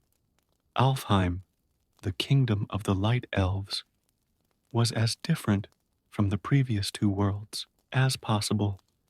Here, there were no extremes of temperature, just a perpetual golden afternoon. The air was thick with distant music, the eternal songs of the elves echoing through the centuries-old trees. The crystal around his neck now emitted a soft golden glow, but something was different. Instead of pointing in a specific direction, the light seemed to disperse in all directions, as if the holy light was everywhere at once. "Welcome to Alfheim, Sigrid Valkyrie-born," a melodious voice sounded from behind her. A tall, slender elf, with hair that looked like it was made of liquid light, emerged from behind a tree. "I am Luminor, advisor to the Elven Court. We have been waiting for you. Did you know I was coming?" Sigrid asked, surprised. Luminor smiled, a gesture that seemed to lighten the air around him. The paths of light intertwine with the threads of destiny. We saw its arrival in the dances of the dawn and in the songs of the stars. But seeing is not the same as understanding, is it? Sigrid suppressed a sigh. Ymir was right. The elves and their riddles would be a different challenge than the ones he had faced so far. I need the holy light to restore Bifrost, he stated directly. Time is short. Ah, yes, time. Luminor made a casual gesture with his hand, and a butterfly made of pure light materialized, flying in circles around them. A curious construction, don't you think?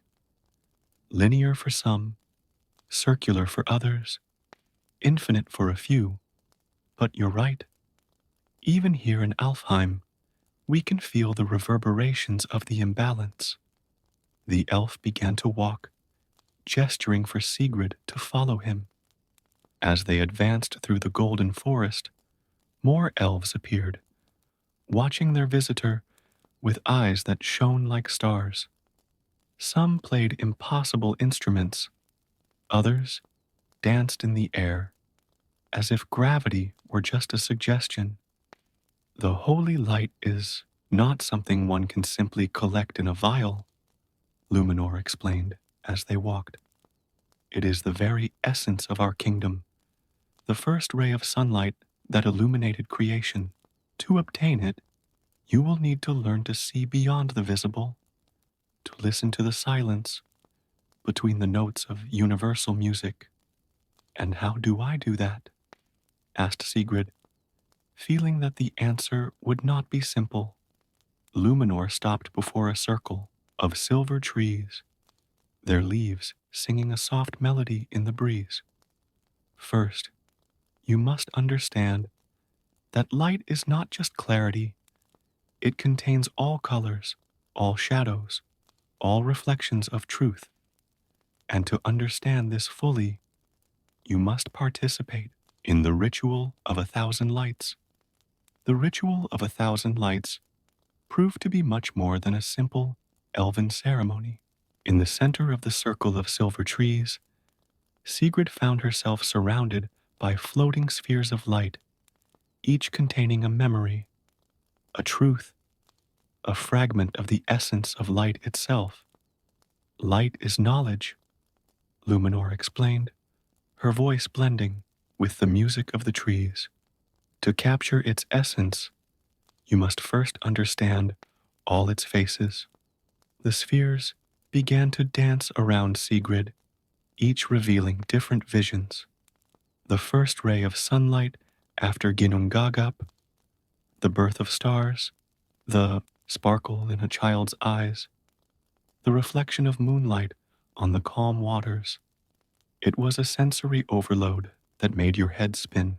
The eternal fire and primordial ice in his bag reacted to the energy of the ritual, creating patterns of light and shadow that intertwined with the visions.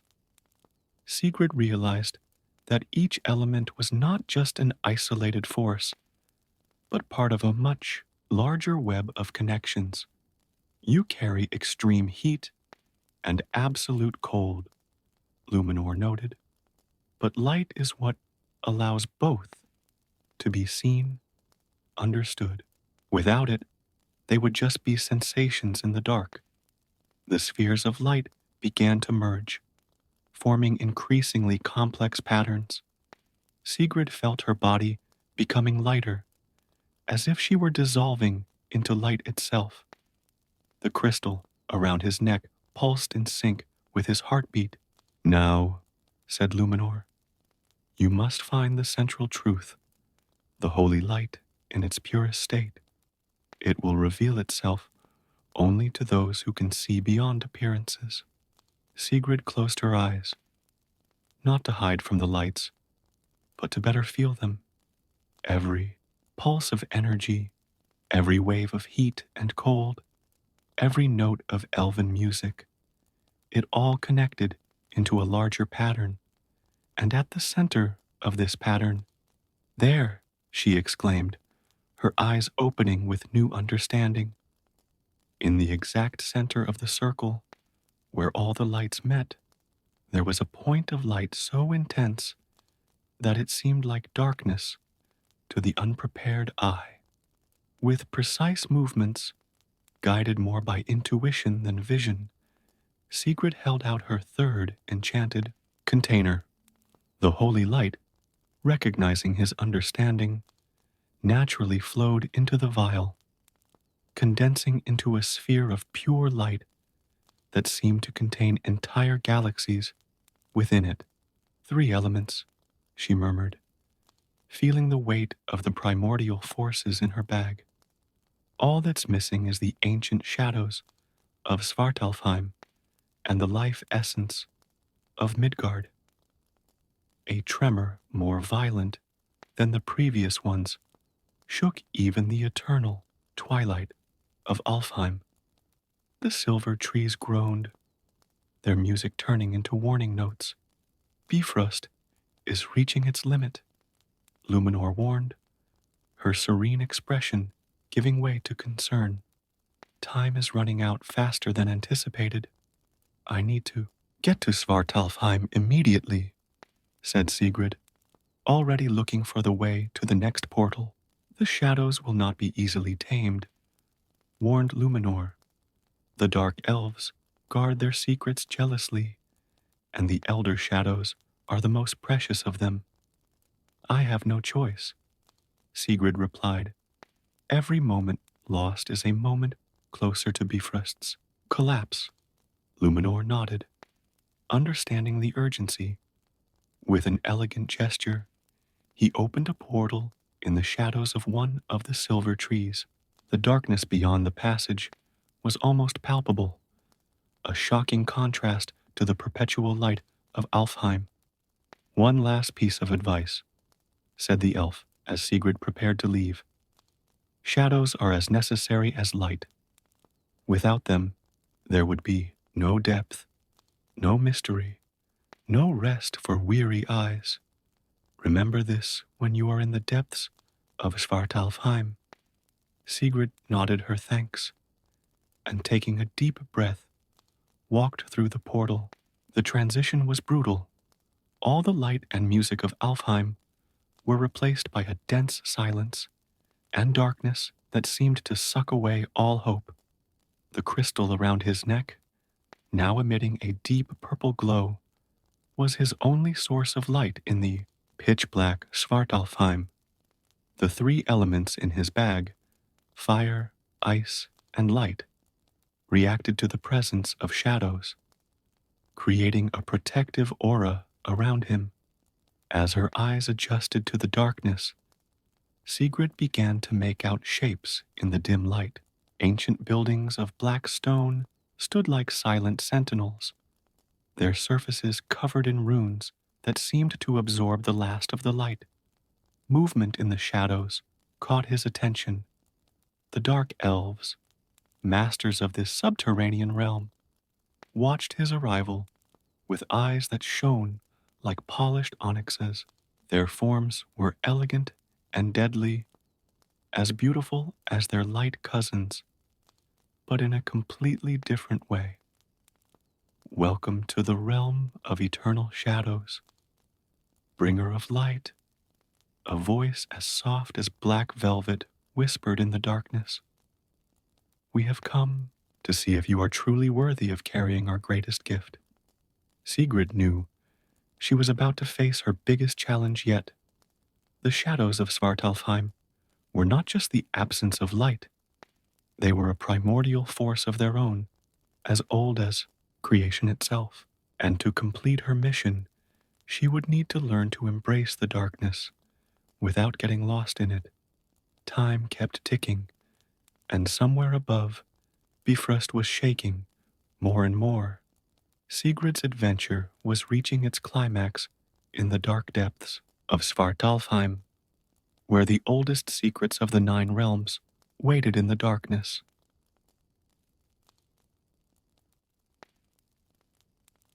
The sun beat down mercilessly on the deck of the Phoenician ship that was cutting through the waters of the Mediterranean.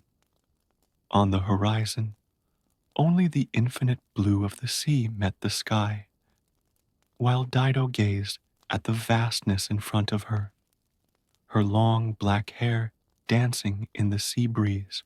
Her eyes, although tired, remained firm and determined, carrying the weight of memories she had preferred to forget, but which haunted her like persistent shadows. Pygmalion, her brother, had usurped the throne of Tyre after cruelly murdering her husband, Shechem.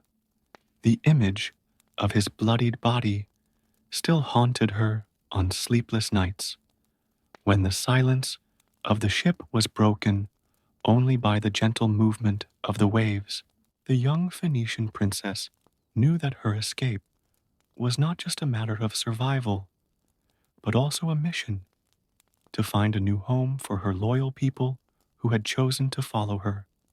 Among her closest followers was Artemis, her confidant and priestess, a middle-aged woman with wisdom in her eyes and scars on her calloused hands from handling herbs and performing rituals.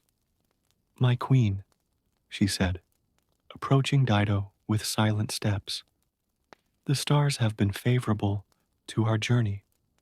The gods guide us to a new beginning."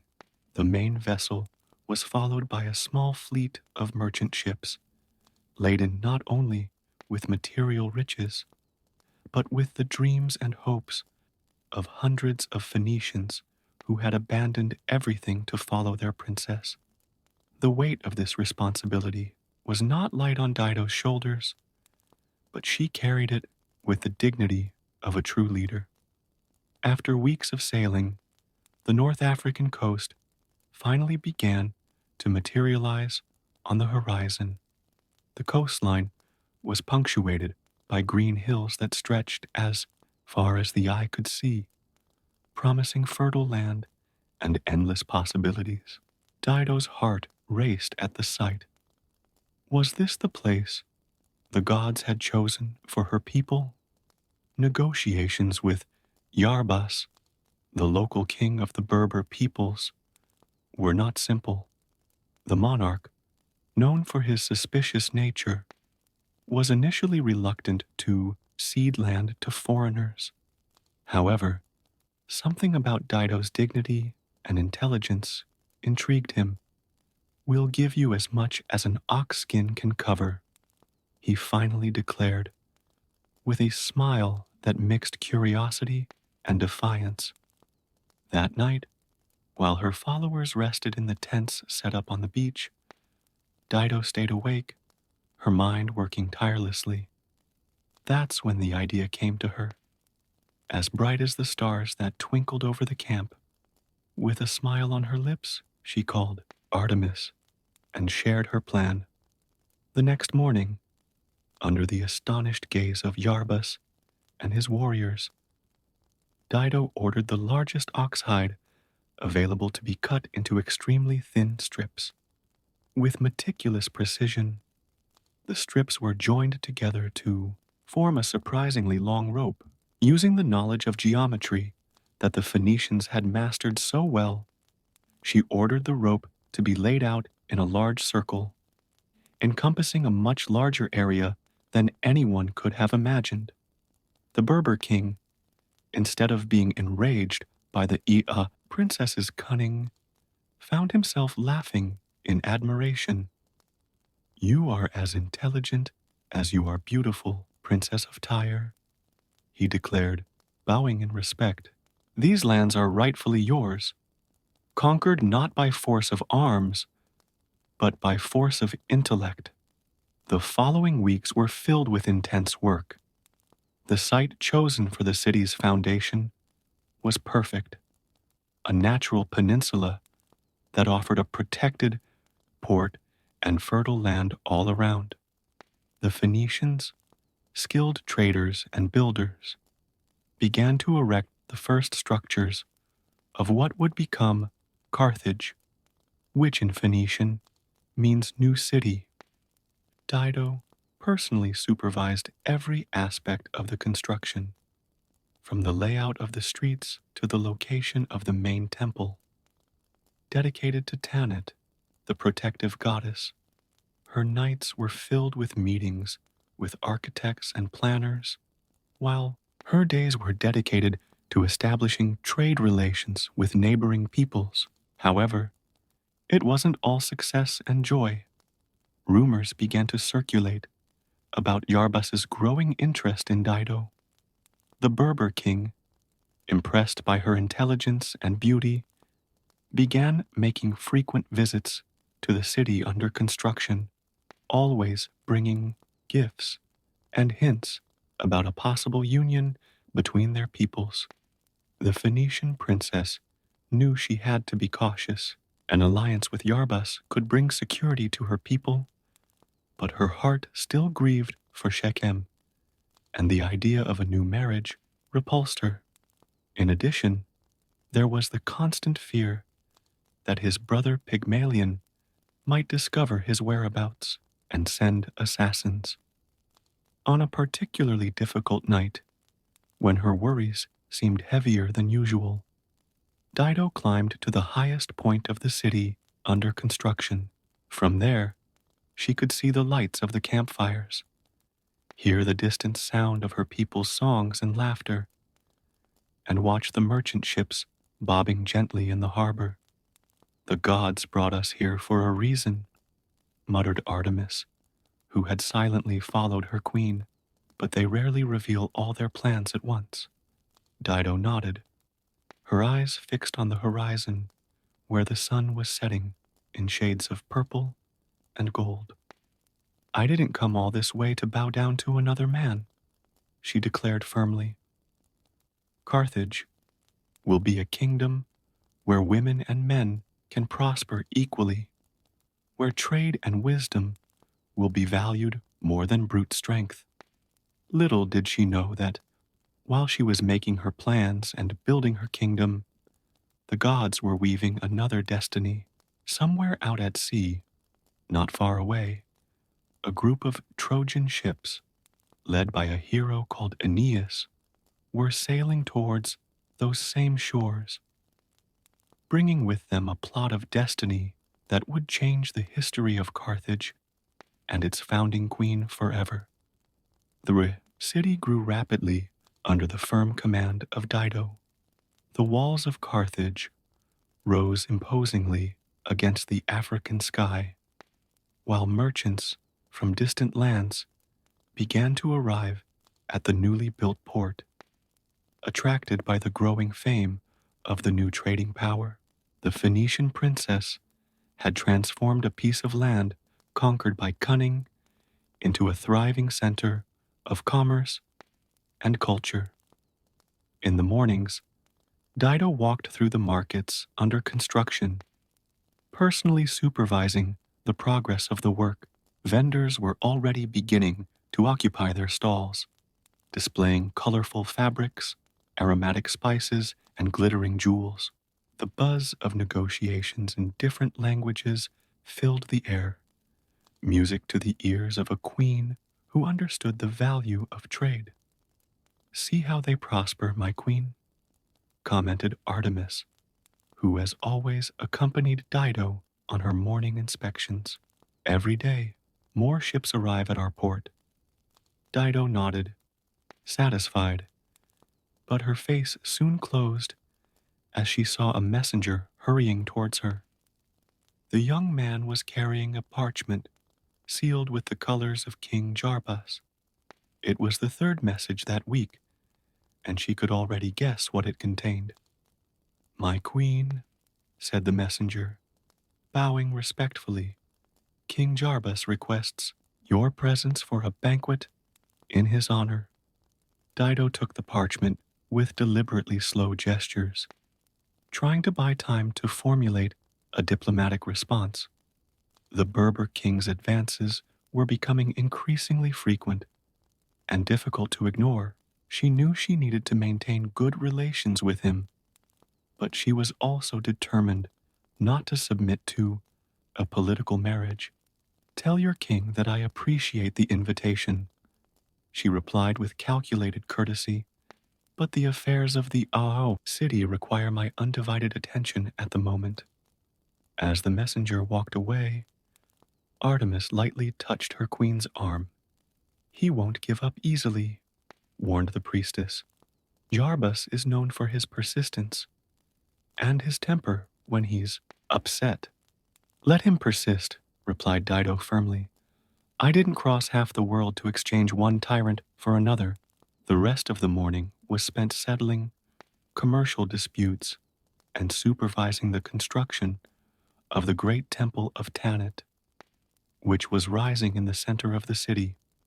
The Phoenician architects had incorporated elements of the local culture into their design, creating a unique structure that symbolized the fusion between the two peoples.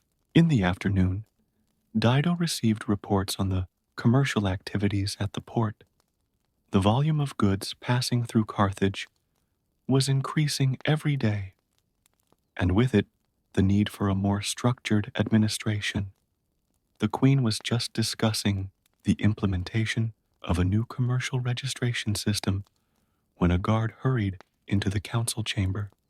My queen, he said, panting, we've spotted a fleet approaching from the north. They're warships, but they look damaged by the storm. Daido rose immediately, followed by her advisors. From the top of the city walls, she observed the approaching fleet through a telescope.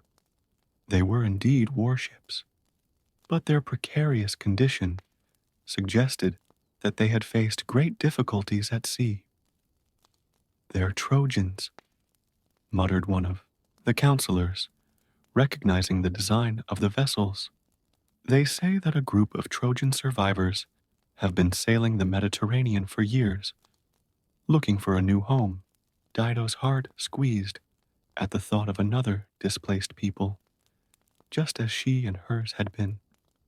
Prepare the port to receive them, she ordered, and send messengers with fresh water and provisions.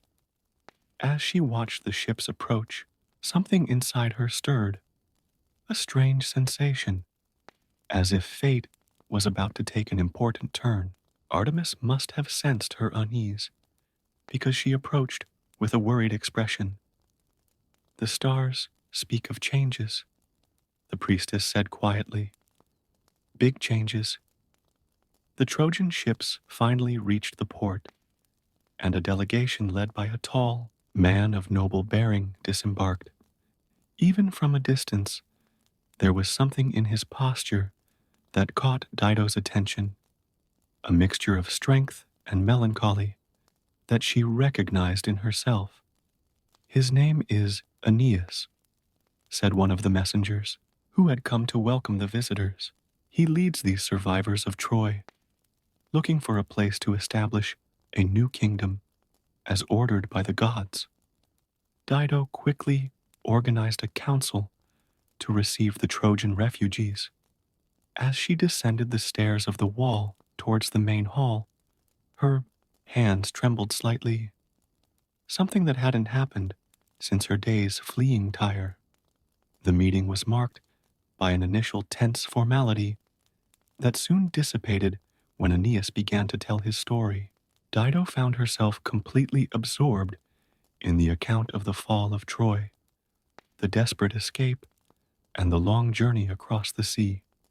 Each of the Trojan leaders' words echoed with a familiarity that disturbed her. Carthage offers refuge to you and your men, she declared when Aeneas had finished his account. For as long as you need to repair your ships and recover your strength. His eyes met hers at that moment, and something silent and profound passed between them, a mutual recognition of souls who had faced similar losses and carried the weight of leading their people into an uncertain future. That night, as the city prepared to accommodate the new visitors, Dido lay awake in her chambers, going over the events of the day. The arrival of the Trojans, especially their leader, had stirred up emotions that she thought had long been buried. The gods have their own plans, Artemis had said before retiring for the night. Sometimes the fate we fear is exactly the one reserved for us. Dido approached the window, watching the lights of the city she had built. In the harbor, Trojan ships swayed gently on the dark waters, their shadows dancing in the moonlight.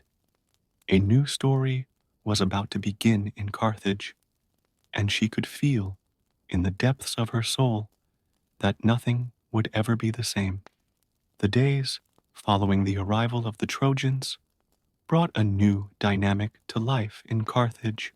Dido organized a great banquet to honor her guests, and the main hall of the palace glowed with torches and garlands of flowers. The aroma of spices and roasted meats filled the air, while musicians played melodies that mixed Phoenician and Trojan rhythms. During the feast, Aeneas sat next to Dido, and their conversations flowed naturally, like a river meeting the sea. He talked about Troy with a mixture of pride and sadness that touched the queen's heart deeply. In turn, she shared stories about the founding of Carthage, and her eyes sparkled as she described how she had transformed a promise of land the size of an ox skin into a thriving city. Artemis watched her queen with growing concern. The priestess noticed the small changes in Dido, the way her face lit up in Aeneas's presence, the more frequent smiles, the long walks the two began to take through the palace gardens. The gods send us signs, Artemis murmured to herself, watching the birds that flew in disturbing patterns in the morning sky.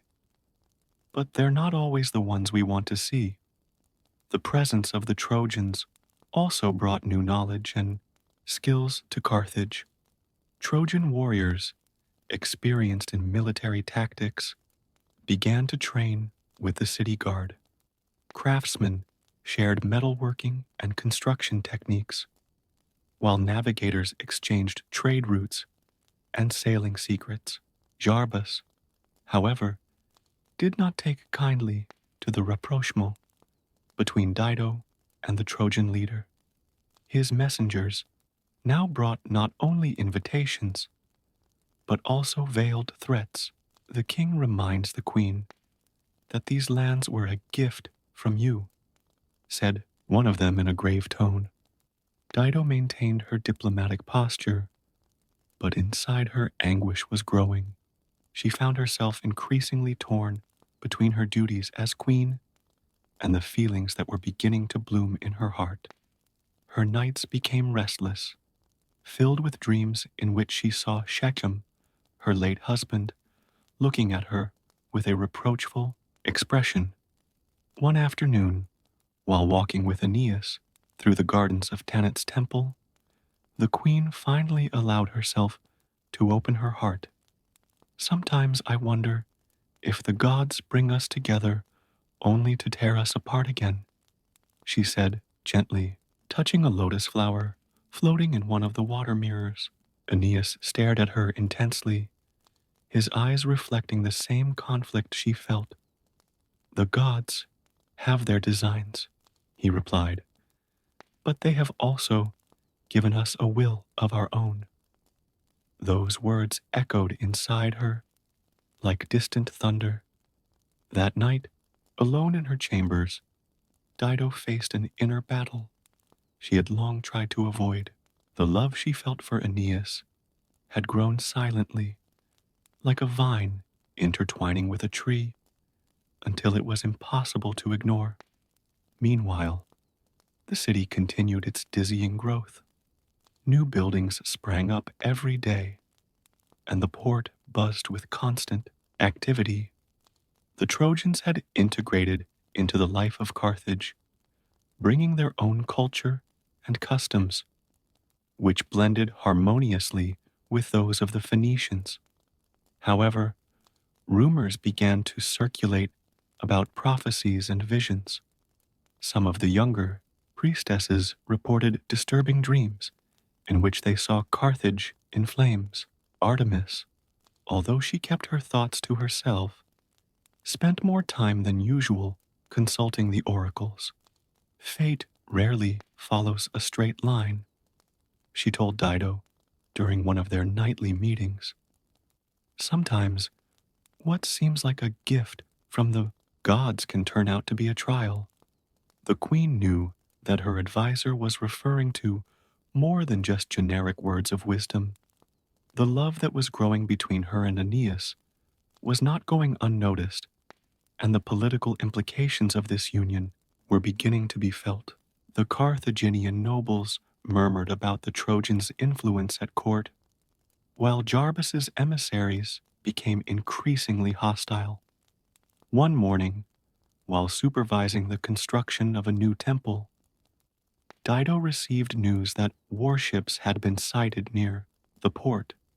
They were Berber vessels, bearing the colors of Jarbas. The king, tired of waiting for a favorable response to his marriage proposals, seemed determined to take more direct action. The situation demanded an immediate decision. Daido summoned her war council, including Aeneas among the advisors.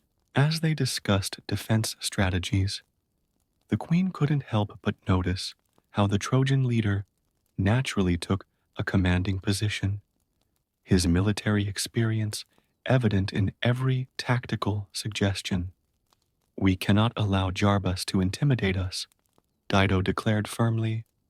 "Carthage will not bow to threats." The words were strong, but her mind was in turmoil. Every decision she made seemed to lead her deeper into a labyrinth of unpredictable consequences. Love for Aeneas, which should have been a source of joy, began to mix with worries about the future of her people and her city. At night, alone in her chambers, Dido allowed herself a moment of vulnerability. The tears she had been holding back for so long finally ran free down her face. She was a queen, yes, but she was also woman who had known love twice. First with Sychaeus, whose death still haunted her, and now with Aeneas, a love that seemed destined to bring both joy and torment.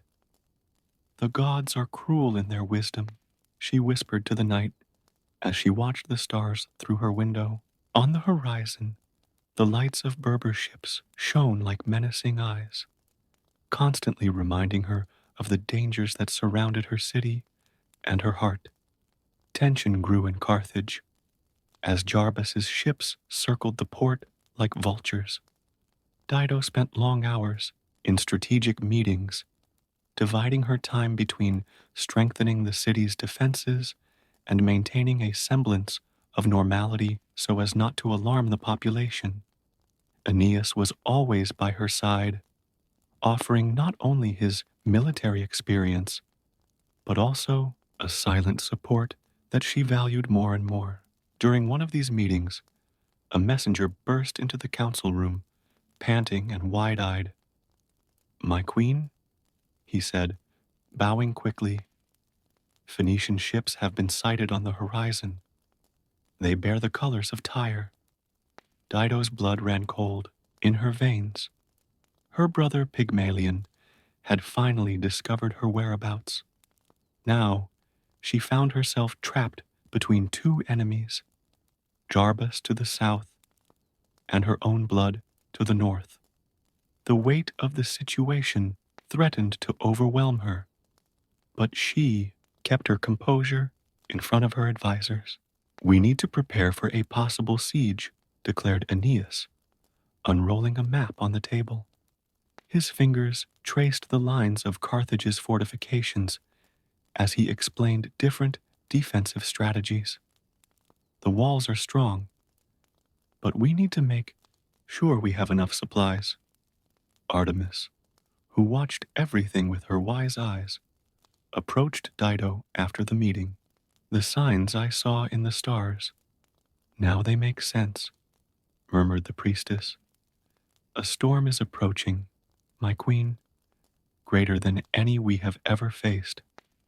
In the days that followed, Carthage became a hive of frenetic activity.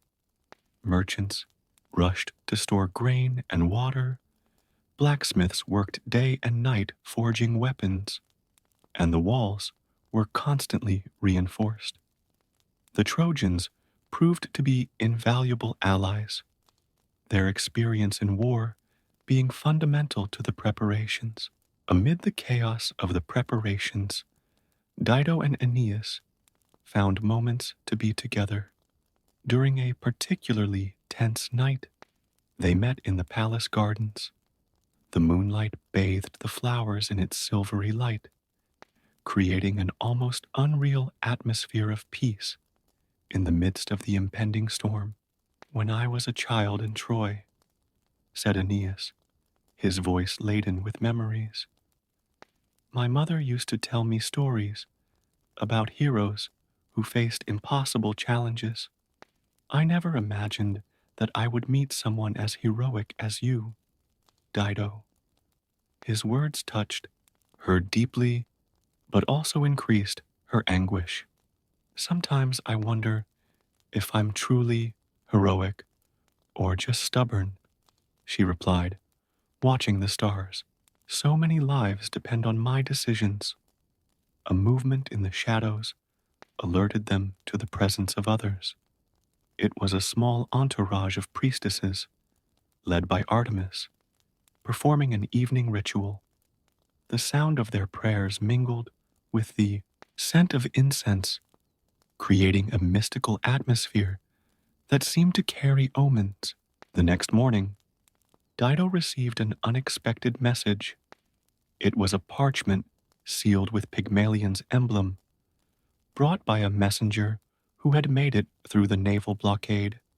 Her brother's words were both a threat and a proposal. He was offering peace in exchange for tribute and the submission of Carthage to the crown of Tyre. He considers us weak, said Dido to her council, her voice trembling with restrained anger. He thinks he can buy us off or intimidate us. But the situation was more complex than it appeared. Some of Carthage's most influential merchants were beginning to push for a diplomatic solution, fearing that a prolonged conflict would ruin their fortunes.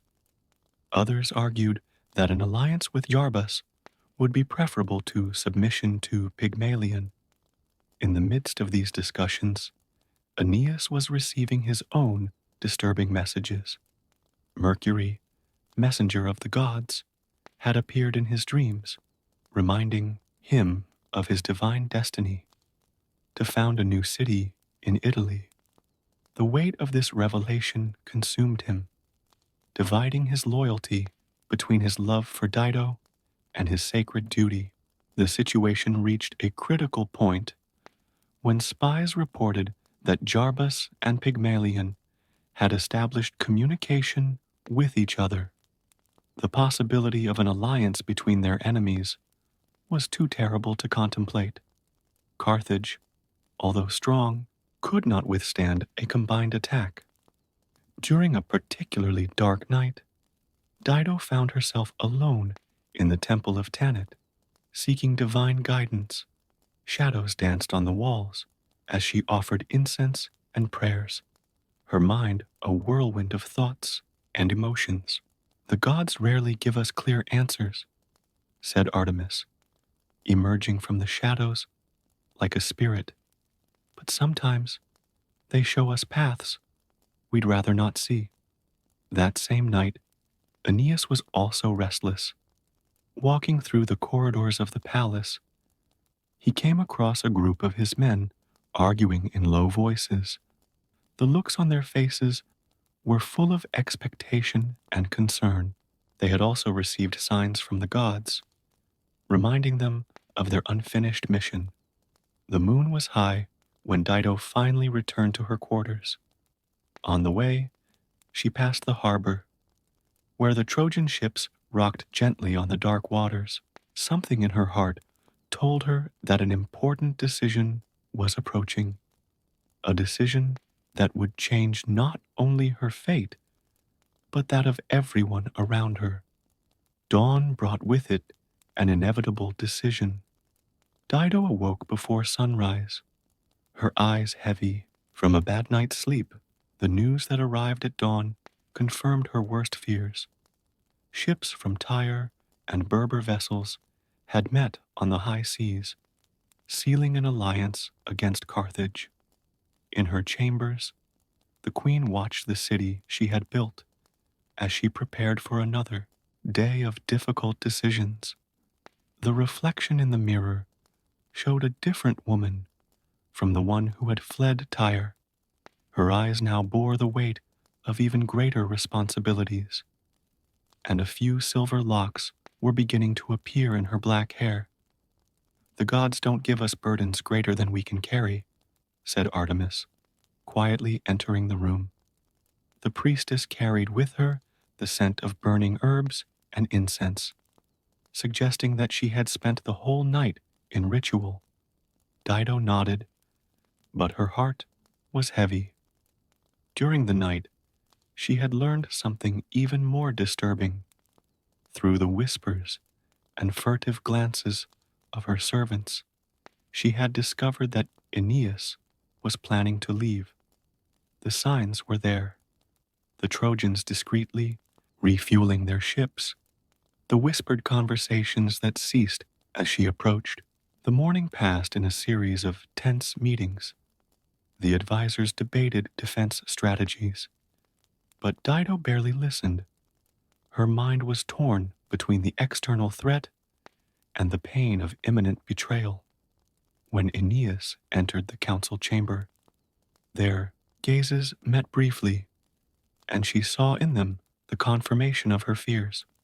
"The city must prepare for a siege," he declared, his voice firm but avoiding meeting Dido's gaze directly.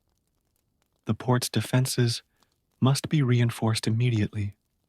After the meeting, Dido confronted him in the palace gardens. The midday sun beat down mercilessly, but the chill in her heart was more intense than any heat outside. "You intend to leave," she said. It wasn't a question. Aeneas remained silent for a moment that seemed eternal. "The gods," he began, but Dido interrupted him. "The gods are always a convenient excuse for our choices," she said, her voice shaking with restrained emotion. "I too received signs and visions, Aeneas, but I chose to fight for what I built here." The Trojan leader took a step towards her, but she stepped back. The words that followed were a mixture of explanations about destiny, duty, and the need to found a new city in Italy. Each word was like a dagger in her heart. That night, alone in her chambers, Dido made her own decision. If fate insisted on presenting her with impossible paths, she would choose her own. She called Artemis and gave specific instructions for the construction of a large pyre in the temple gardens. "For purification," she explained to the priestess, who watched her with knowing eyes. "We need to free ourselves from the old bonds in order to face what is to come." The next few days were quiet preparations, while the city armed itself for the imminent siege, and the Trojans discreetly prepared for their departure. Dido personally supervised the construction of the pyre. Personal objects, gifts from Aeneas, and relics from his life in Tyre were carefully arranged on the wooden structure. The night before the Trojans' planned departure, Dido performed one last ritual in the temple of Tanit. Dressed in her finest clothes and adorned with the jewels she had brought from Tyre, She offered prayers to the deities of her people.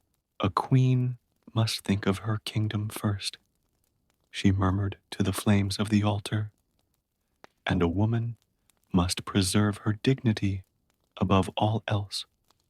When the moon reached its highest point in the sky, Dido climbed the steps of the pyre. From there, she could see all of Carthage, the bustling ports, the imposing walls, the majestic temples, her city, her legacy, her life.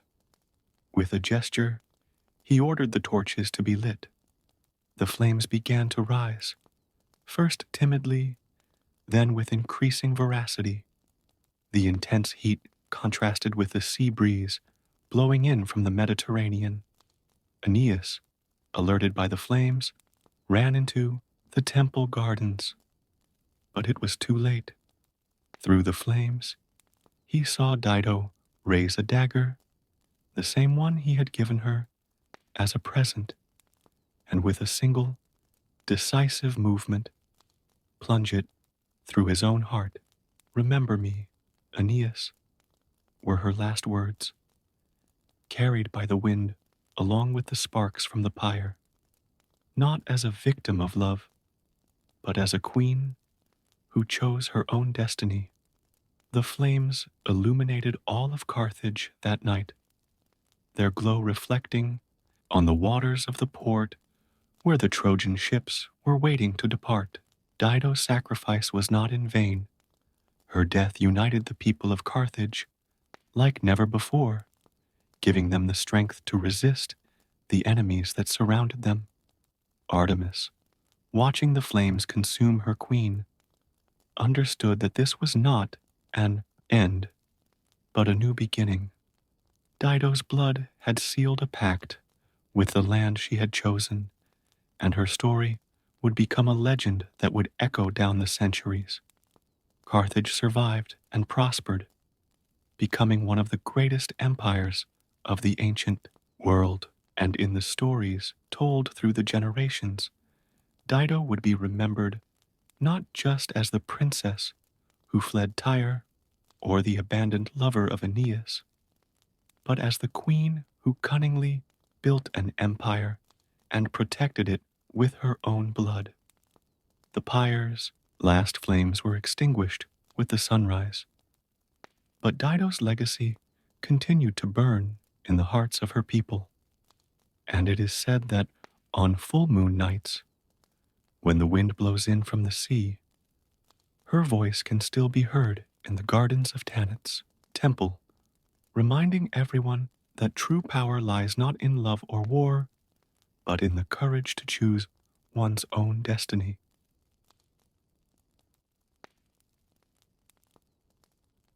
The last rays of sunlight penetrated through the ancient trees of the sacred Creek forest as Ahote walked barefoot through the dry leaves, his steps silent as the breeze that blew through the branches. Since he was a child, he had been chosen by his elders to follow the shamanic path, and now, at 18, he faced his first great challenge as spiritual guardian of his people. The young shaman adjusted the wolf's tooth necklace around his neck, a gift from his mentor Makia, who had departed for the spirit world the last full moon. The old shaman's final words still echoed in his mind. "When the balance is disturbed, the council of animals will call upon you." That morning, the call had come through a messenger crow, which landed in their hut, bringing disturbing visions.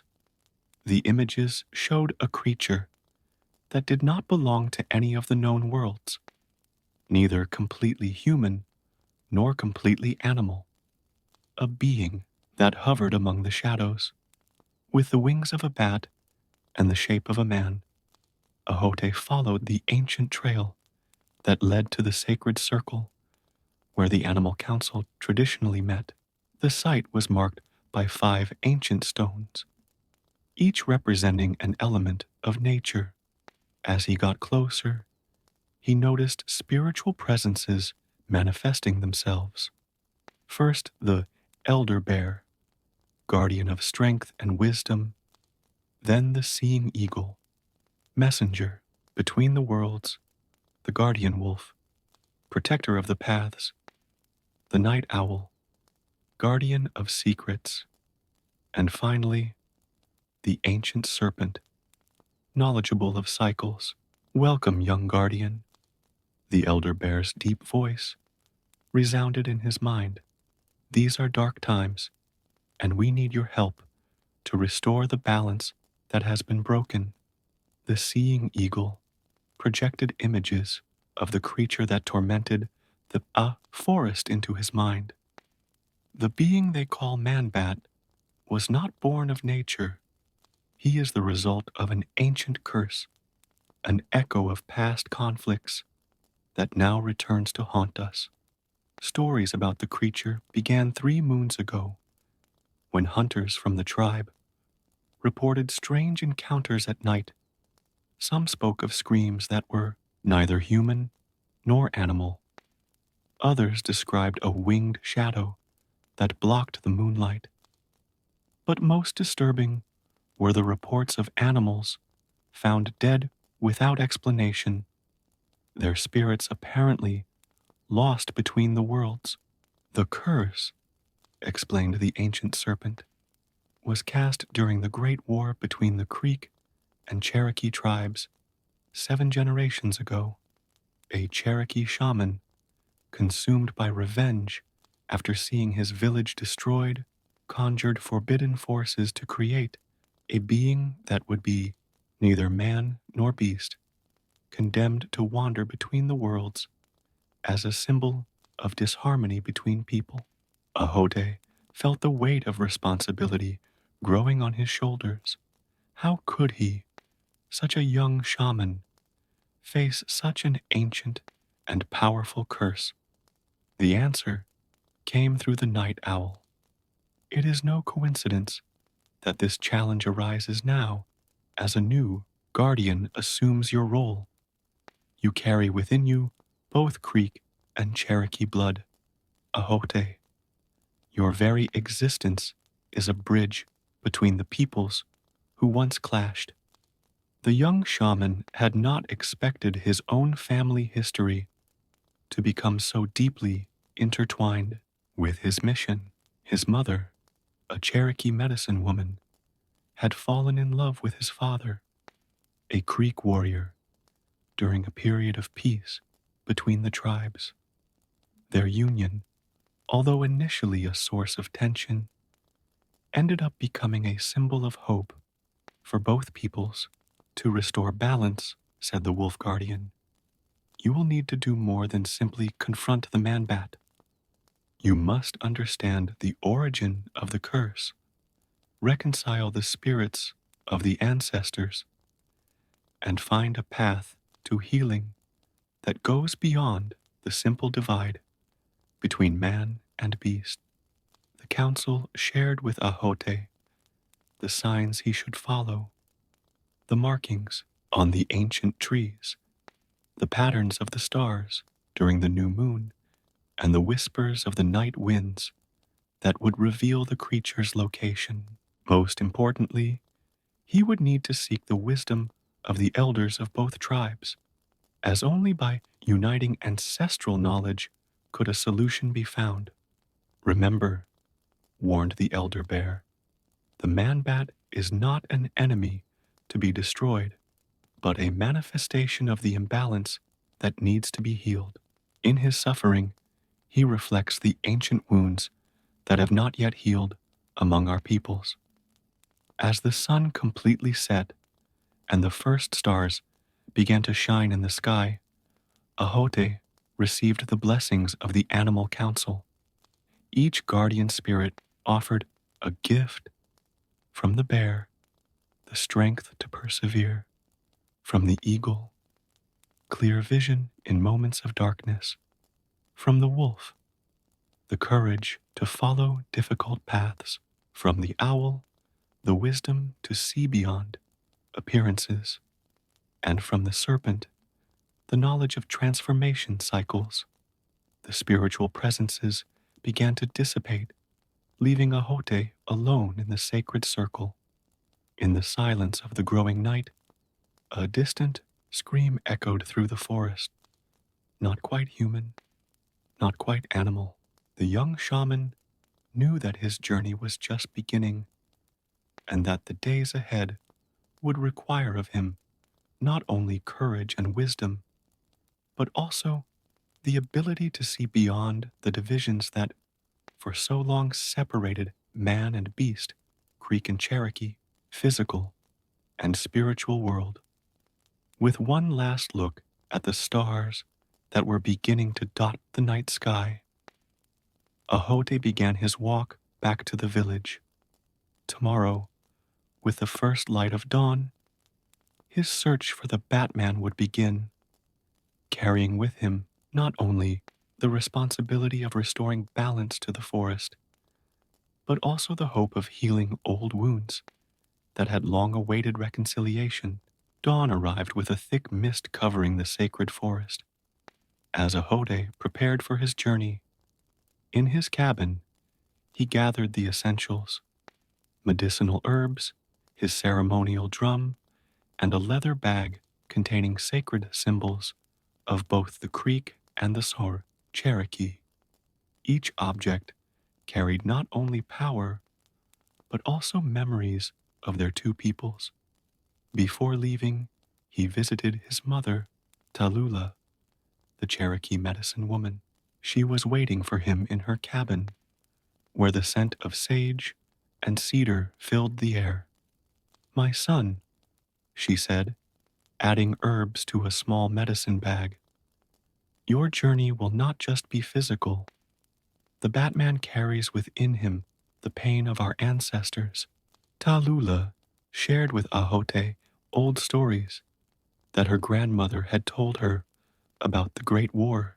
It told of a powerful Cherokee shaman named Waya, who lost everything when Creek warriors attacked his village. Pain turned his medicine into poison, she explained, and his broken spirit created something that shouldn't exist.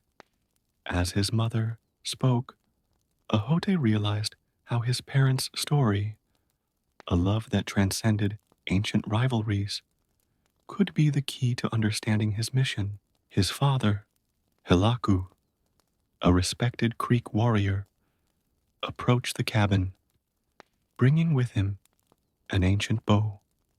This bow belonged to the shaman who cast the curse, Hilaku revealed. It was passed down through the generations as a reminder of the price of revenge. Perhaps you can use it to undo what was done. Armed with the knowledge and objects of both traditions, Ahote began his search. The signs indicated by the Council of Animals guided him north, where the forest became denser and older.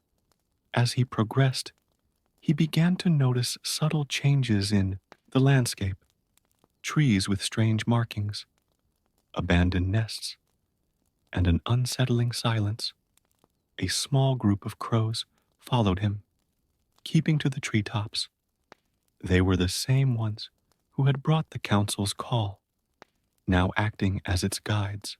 Through them, Ahote received glimpses of the path to follow and the dangers that awaited him.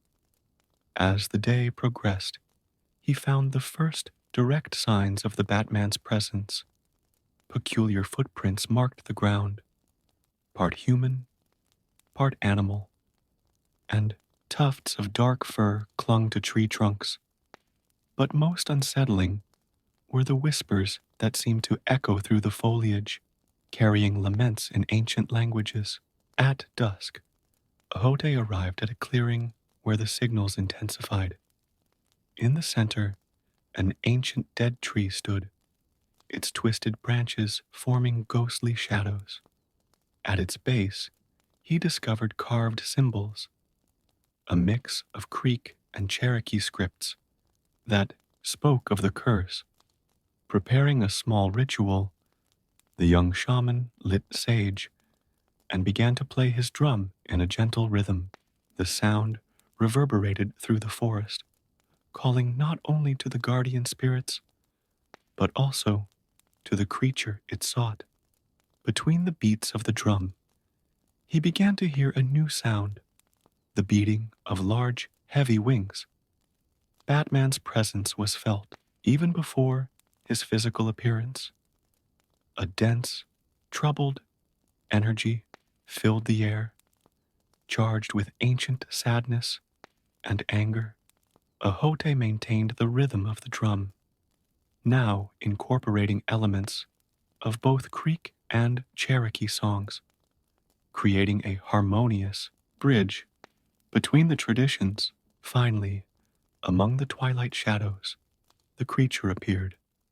It was larger than the stories described, with black wings that spread like cloaks of night. His face, partly human, bore ritual markings from both tribes, and his eyes glowed with an unearthly intensity. You carry the bloods that created me. The creature's voice was like wind passing through ancient caves. Why do you seek the one who is the very manifestation of the conflict between your people? Ahote responded fearlessly, keeping the gentle rhythm of the drum. I come to seek not destruction, but healing. You are not just a curse, but a reflection of our own disharmony. The man-bat circled the clearing, his wings creating air currents that made the leaves dance. The cure. There is no cure for what I was made to be. I am vengeance made flesh, hatred given form by the ancients. But Ahote sensed something in the creature's words, not just anger, but also a deep loneliness. Through the gifts granted by the Council of Animals, he could see beyond the monstrous appearance, seeing the layers of pain and isolation that made up his being. You were created out of imbalance, Ahote said, but there is in you both Creek and Cherokee. As in me, you carry the possibility of unity, not just conflict. His words seemed to touch something deep within the creature. Man-bat landed next to the dead tree, his wings closing in like a cloak of darkness. Your ancestors tried to destroy me, hunted me like a monster. Why would you be any different?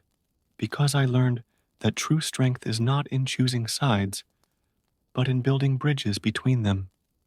Ahote replied, slowly approaching. My very existence is proof that harmony is possible. Night had already fallen completely, and the new moon made the darkness even deeper. But in the shadows, Ahote was beginning to see a way, not to destroy Batman, but to transform his existence into something new, just as his parents had transformed old rivalries into love. The young shaman knew that this meeting was just the beginning. The true journey would be to find a way to not only reconcile the creature with its dual nature, but also help both tribes finally heal the wounds of the past. As the night wore on, Ahote and Man-bat remained in the clearing, two beings who carried within them the potential for both conflict and harmony, united by the possibility of a new story. Chapter 3. During the hours that followed, Ahote and the Man-bat remained in silent dialogue, observing each other under the cover of night. The young shaman noticed that the creature, despite its terrifying appearance, demonstrated an almost childish curiosity regarding the rituals he performed. Taking advantage of this opening, Ahote began sharing stories from his childhood, how he grew up between two cultures, learning to value both traditions. He spoke of the nights when his Cherokee mother sang healing songs, while his Creek father told stories of the spirits of the forest. The man-bat listened intently, his great wings occasionally adjusting, as if the words touched long-buried memories. There was a time the creature finally spoke, his voice less harsh than before, when I too had a name, a family, before the curse, before the transformation. His words carried the weight of centuries of loneliness. Ahote offered the creature some of the sacred herbs that his mother had prepared. To his surprise, Batman accepted the gift, demonstrating familiarity with the ritual. You still remember the old ways, Ahote observed. The curse didn't erase who you were. As the night progressed, the creature began to reveal fragments of its story. He had been a young Cherokee warrior, transformed by the Waya shaman during the Great War. But the curse had unexpected consequences. Instead of becoming a weapon of revenge against the Creek, the transformation trapped him between worlds, unable to fully belong to any of them. Loneliness was my greatest punishment, confessed the Batman. Neither the animals accepted me as one of their own, nor did the humans recognize me as their equal. Ahote realized that the key to helping the creature was not in trying to reverse the transformation, but in helping it find balance in its dual nature. Perhaps, he suggested, your form is not a curse, but a calling to be a bridge, just as I am. The first rays of the sun were beginning to touch the horizon when Ahote proposed something daring, taking Batman to the Council of Animals. The creature initially hesitated, fearing rejection, but something in the young shaman's words made it reconsider. During the journey back to the sacred circle, Ahote noticed subtle changes in the forest. The animals, who had previously fled in terror from the Batman's presence, now watched cautiously, but without panic. It was as if nature itself began to recognize the possibility of harmony. The animal council was waiting for them. The elder bear was the first to speak up. We now see what you truly are, creature of transformation. Not just a curse, but a living symbol of the need for change.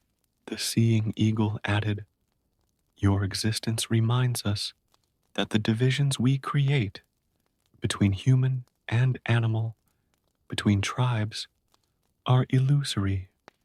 We are all part of the same sacred circle.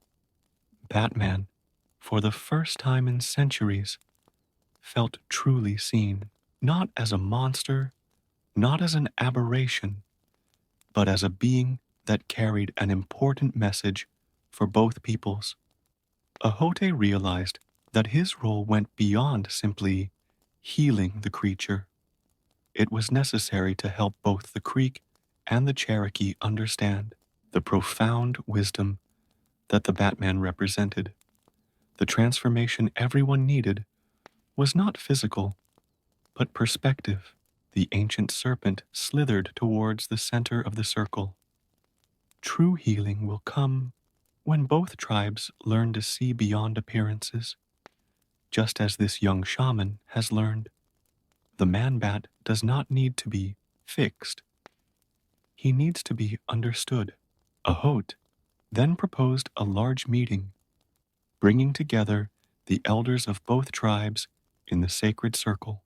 It would be a moment of reconciliation, not only with man-bat, but between the people who had for so long carried the scars of the conflict.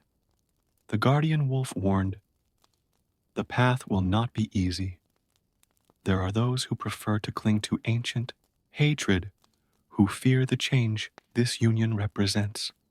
But Ahote was determined.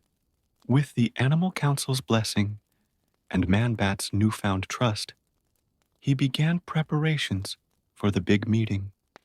Messengers were sent to the villages, carrying not only the invitation to the meeting, but also the story of the true nature of the creature that had so long been feared. In the sacred forest, something began to change. The imbalance that had disturbed the natural peace began to transform into a new harmony. The Batman, once a lonely and feared figure, now became a living symbol of the possibility of transcending old divisions. As he watched the rising sun, Ahote reflected on how his own journey had become intertwined with that of the creature. Both carried within themselves the duality of two peoples. But while one had been transformed by the curse, the other had been born from the blessing of love between different cultures. The next step would be the most challenging, convincing the elders of both tribes to come together, to listen, to understand. But Ahote knew that just as he had learned to see beyond Batman's frightening appearance, others could also learn to see the beauty in difference and the strength in unity. In the days that followed, Ahote and Manbat worked together to prepare for the big meeting. News of the meeting spread quickly among the villages, generating mixed reactions. While some saw hope in the possibility of reconciliation, others expressed distrust and fear. Tallulah, Ahote's mother, traveled between Cherokee villages, sharing her own love story with a Creek warrior. His words carried the power of lived experience, showing that unity between people was not only possible, but capable of generating beauty and strength. The Batman, who was gradually recovering fragments of his original identity, revealed to Ahote that his name had been Koda, meaning friend in the Cherokee language. During the nights, as they flew over the forest together, Koda carrying Ahote on their flights, they shared stories and visions of a future where divisions between people could be healed.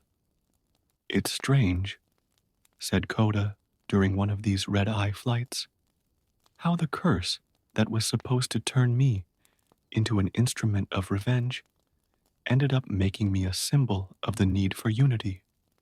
Helaku, Ahote's father, faced his own challenges in the Creek village. Some older warriors resisted the idea of reuniting with the Cherokee, especially in the presence of the creature they had feared for so long. However, Helaku reminded them of the ancient prophecies that spoke of a time of healing and renewal. The Animal Council continued to offer guidance.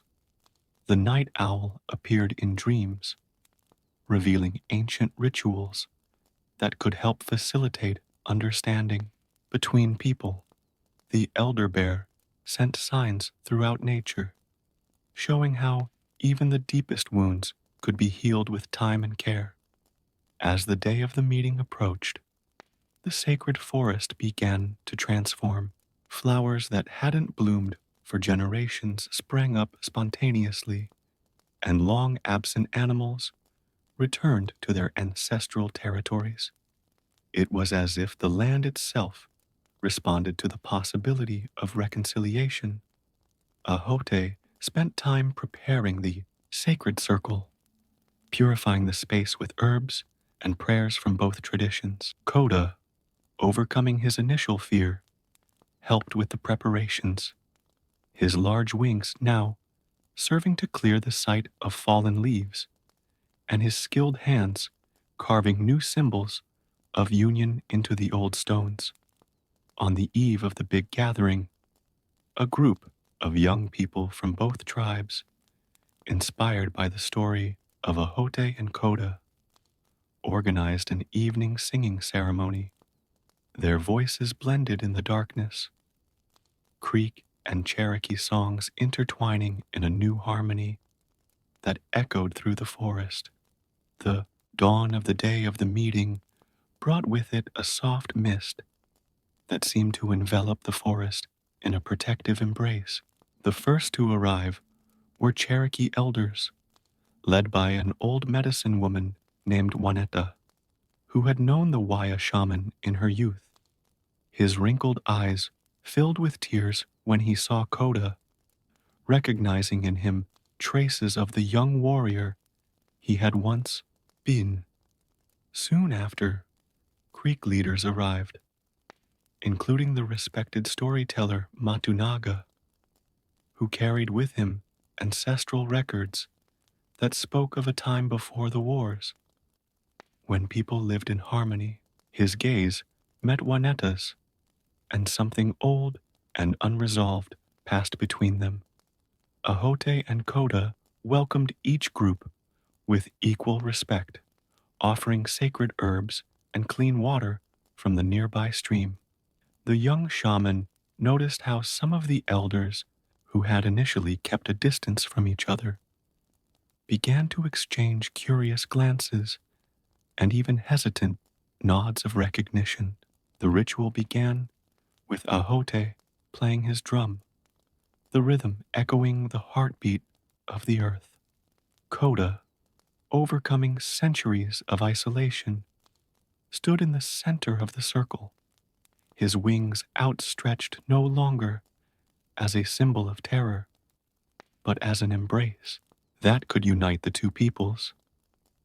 See me, his voice rang out clear and strong, not as a curse, but as a reminder. In me live both Creek and Cherokee, just as in each of you lives the potential for unity. Juanetta was the first to get up, her shaking hands touching Koda's wings.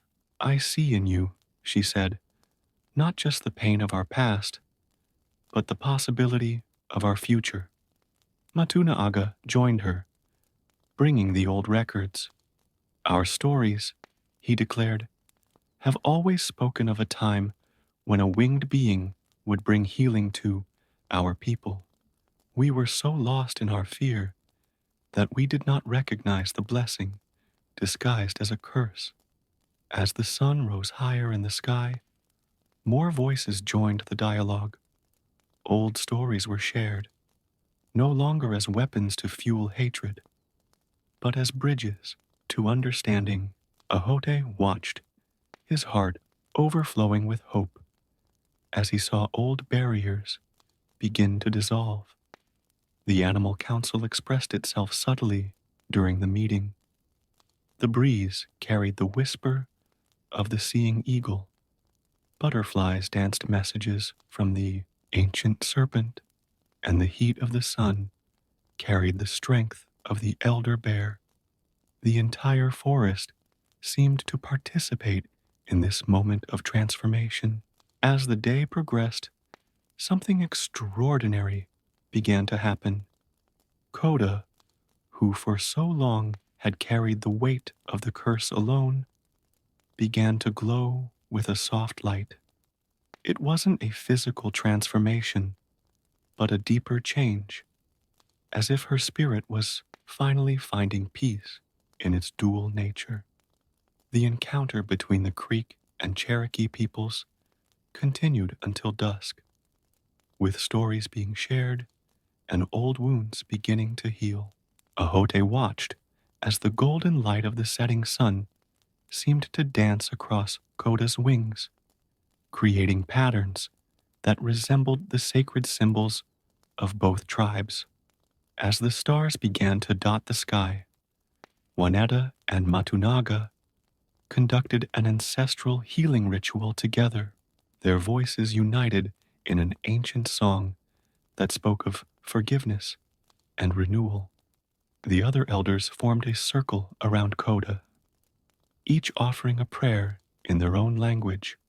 What we are witnessing, said Tallulah, Ahote's mother, is more than the healing of a curse. It is the rebirth of a truth our people have long forgotten. We are all children of the same land, keepers of the same stories. Heilaku, who had remained silently observant for much of the day, now approached Koda. In his hands, he carried the ancient bow of the Waya shaman. "This arch," he said, "has for generations carried the weight of our division. Perhaps now it can serve a different purpose." Koda touched the bow reverently, and something extraordinary happened. The object began to emit a soft glow, similar to that now emanating from Batman himself. It was as if centuries of accumulated energy, both positive and negative, finally found a path to transformation. The council of animals manifested itself in its full form, visible now to all present. The elder bear spoke with a voice that echoed through the ages. "What has been broken by the power of hate can be brought together by the power of love and understanding." The seeing eagle soared above the circle, its wings creating air currents that seemed to carry ancient memories. The curse, she declared, was never truly a punishment, but a call to transformation. Koda didn't need to be cured. He needed to be the healer. Understanding lit up Ahote's eyes. His role had not simply been to mediate between the worlds, but to help everyone realize that such divisions were illusory. Koda was not an aberration to be corrected, but a teacher whose very existence demonstrated the possibility of transcending limitations. The tribes began a new ritual, this time not to try to reverse Koda's transformation, but to celebrate it. They danced around the sacred circle, their steps setting a new rhythm in the ancient land. Creek and Cherokee moved as one people, their shadows blending in the starlight. Koda, rising in the center of the circle, spread his wings to their full wingspan. The glow emanating from him now pulsed in tune with the heartbeats around him. His voice, when he spoke, carried echoes of both the warrior he had been and the creature he had become.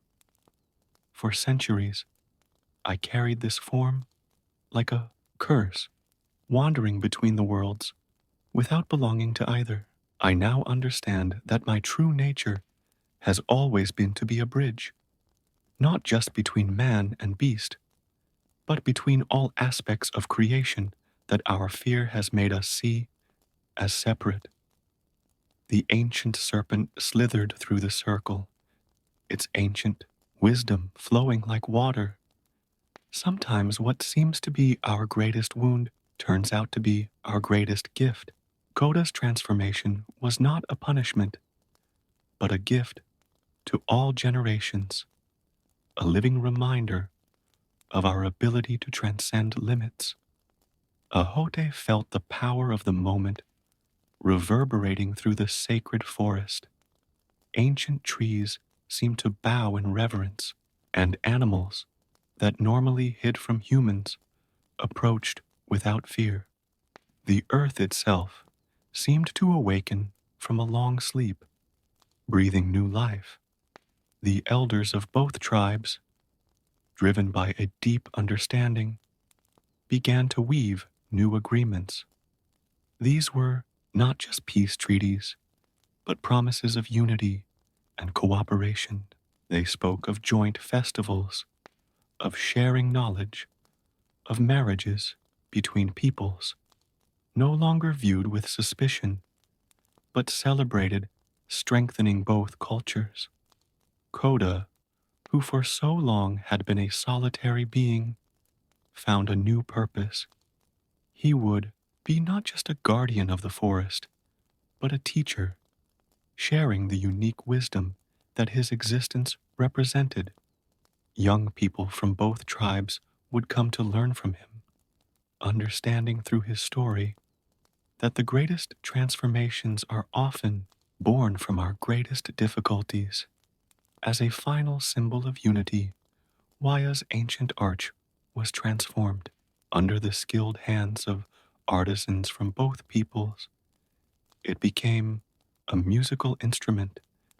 Its strings now produced melodies that combined Creek and Cherokee musical traditions in harmonies never before heard. Dawn found the people still gathered in the sacred circle, but something fundamental had changed. Where there was once division, there was now unity. Where there was fear, there was understanding. Koda hovered above them, his wings no longer a mark of isolation, but an embrace that united heaven and earth, past and future, human and animal.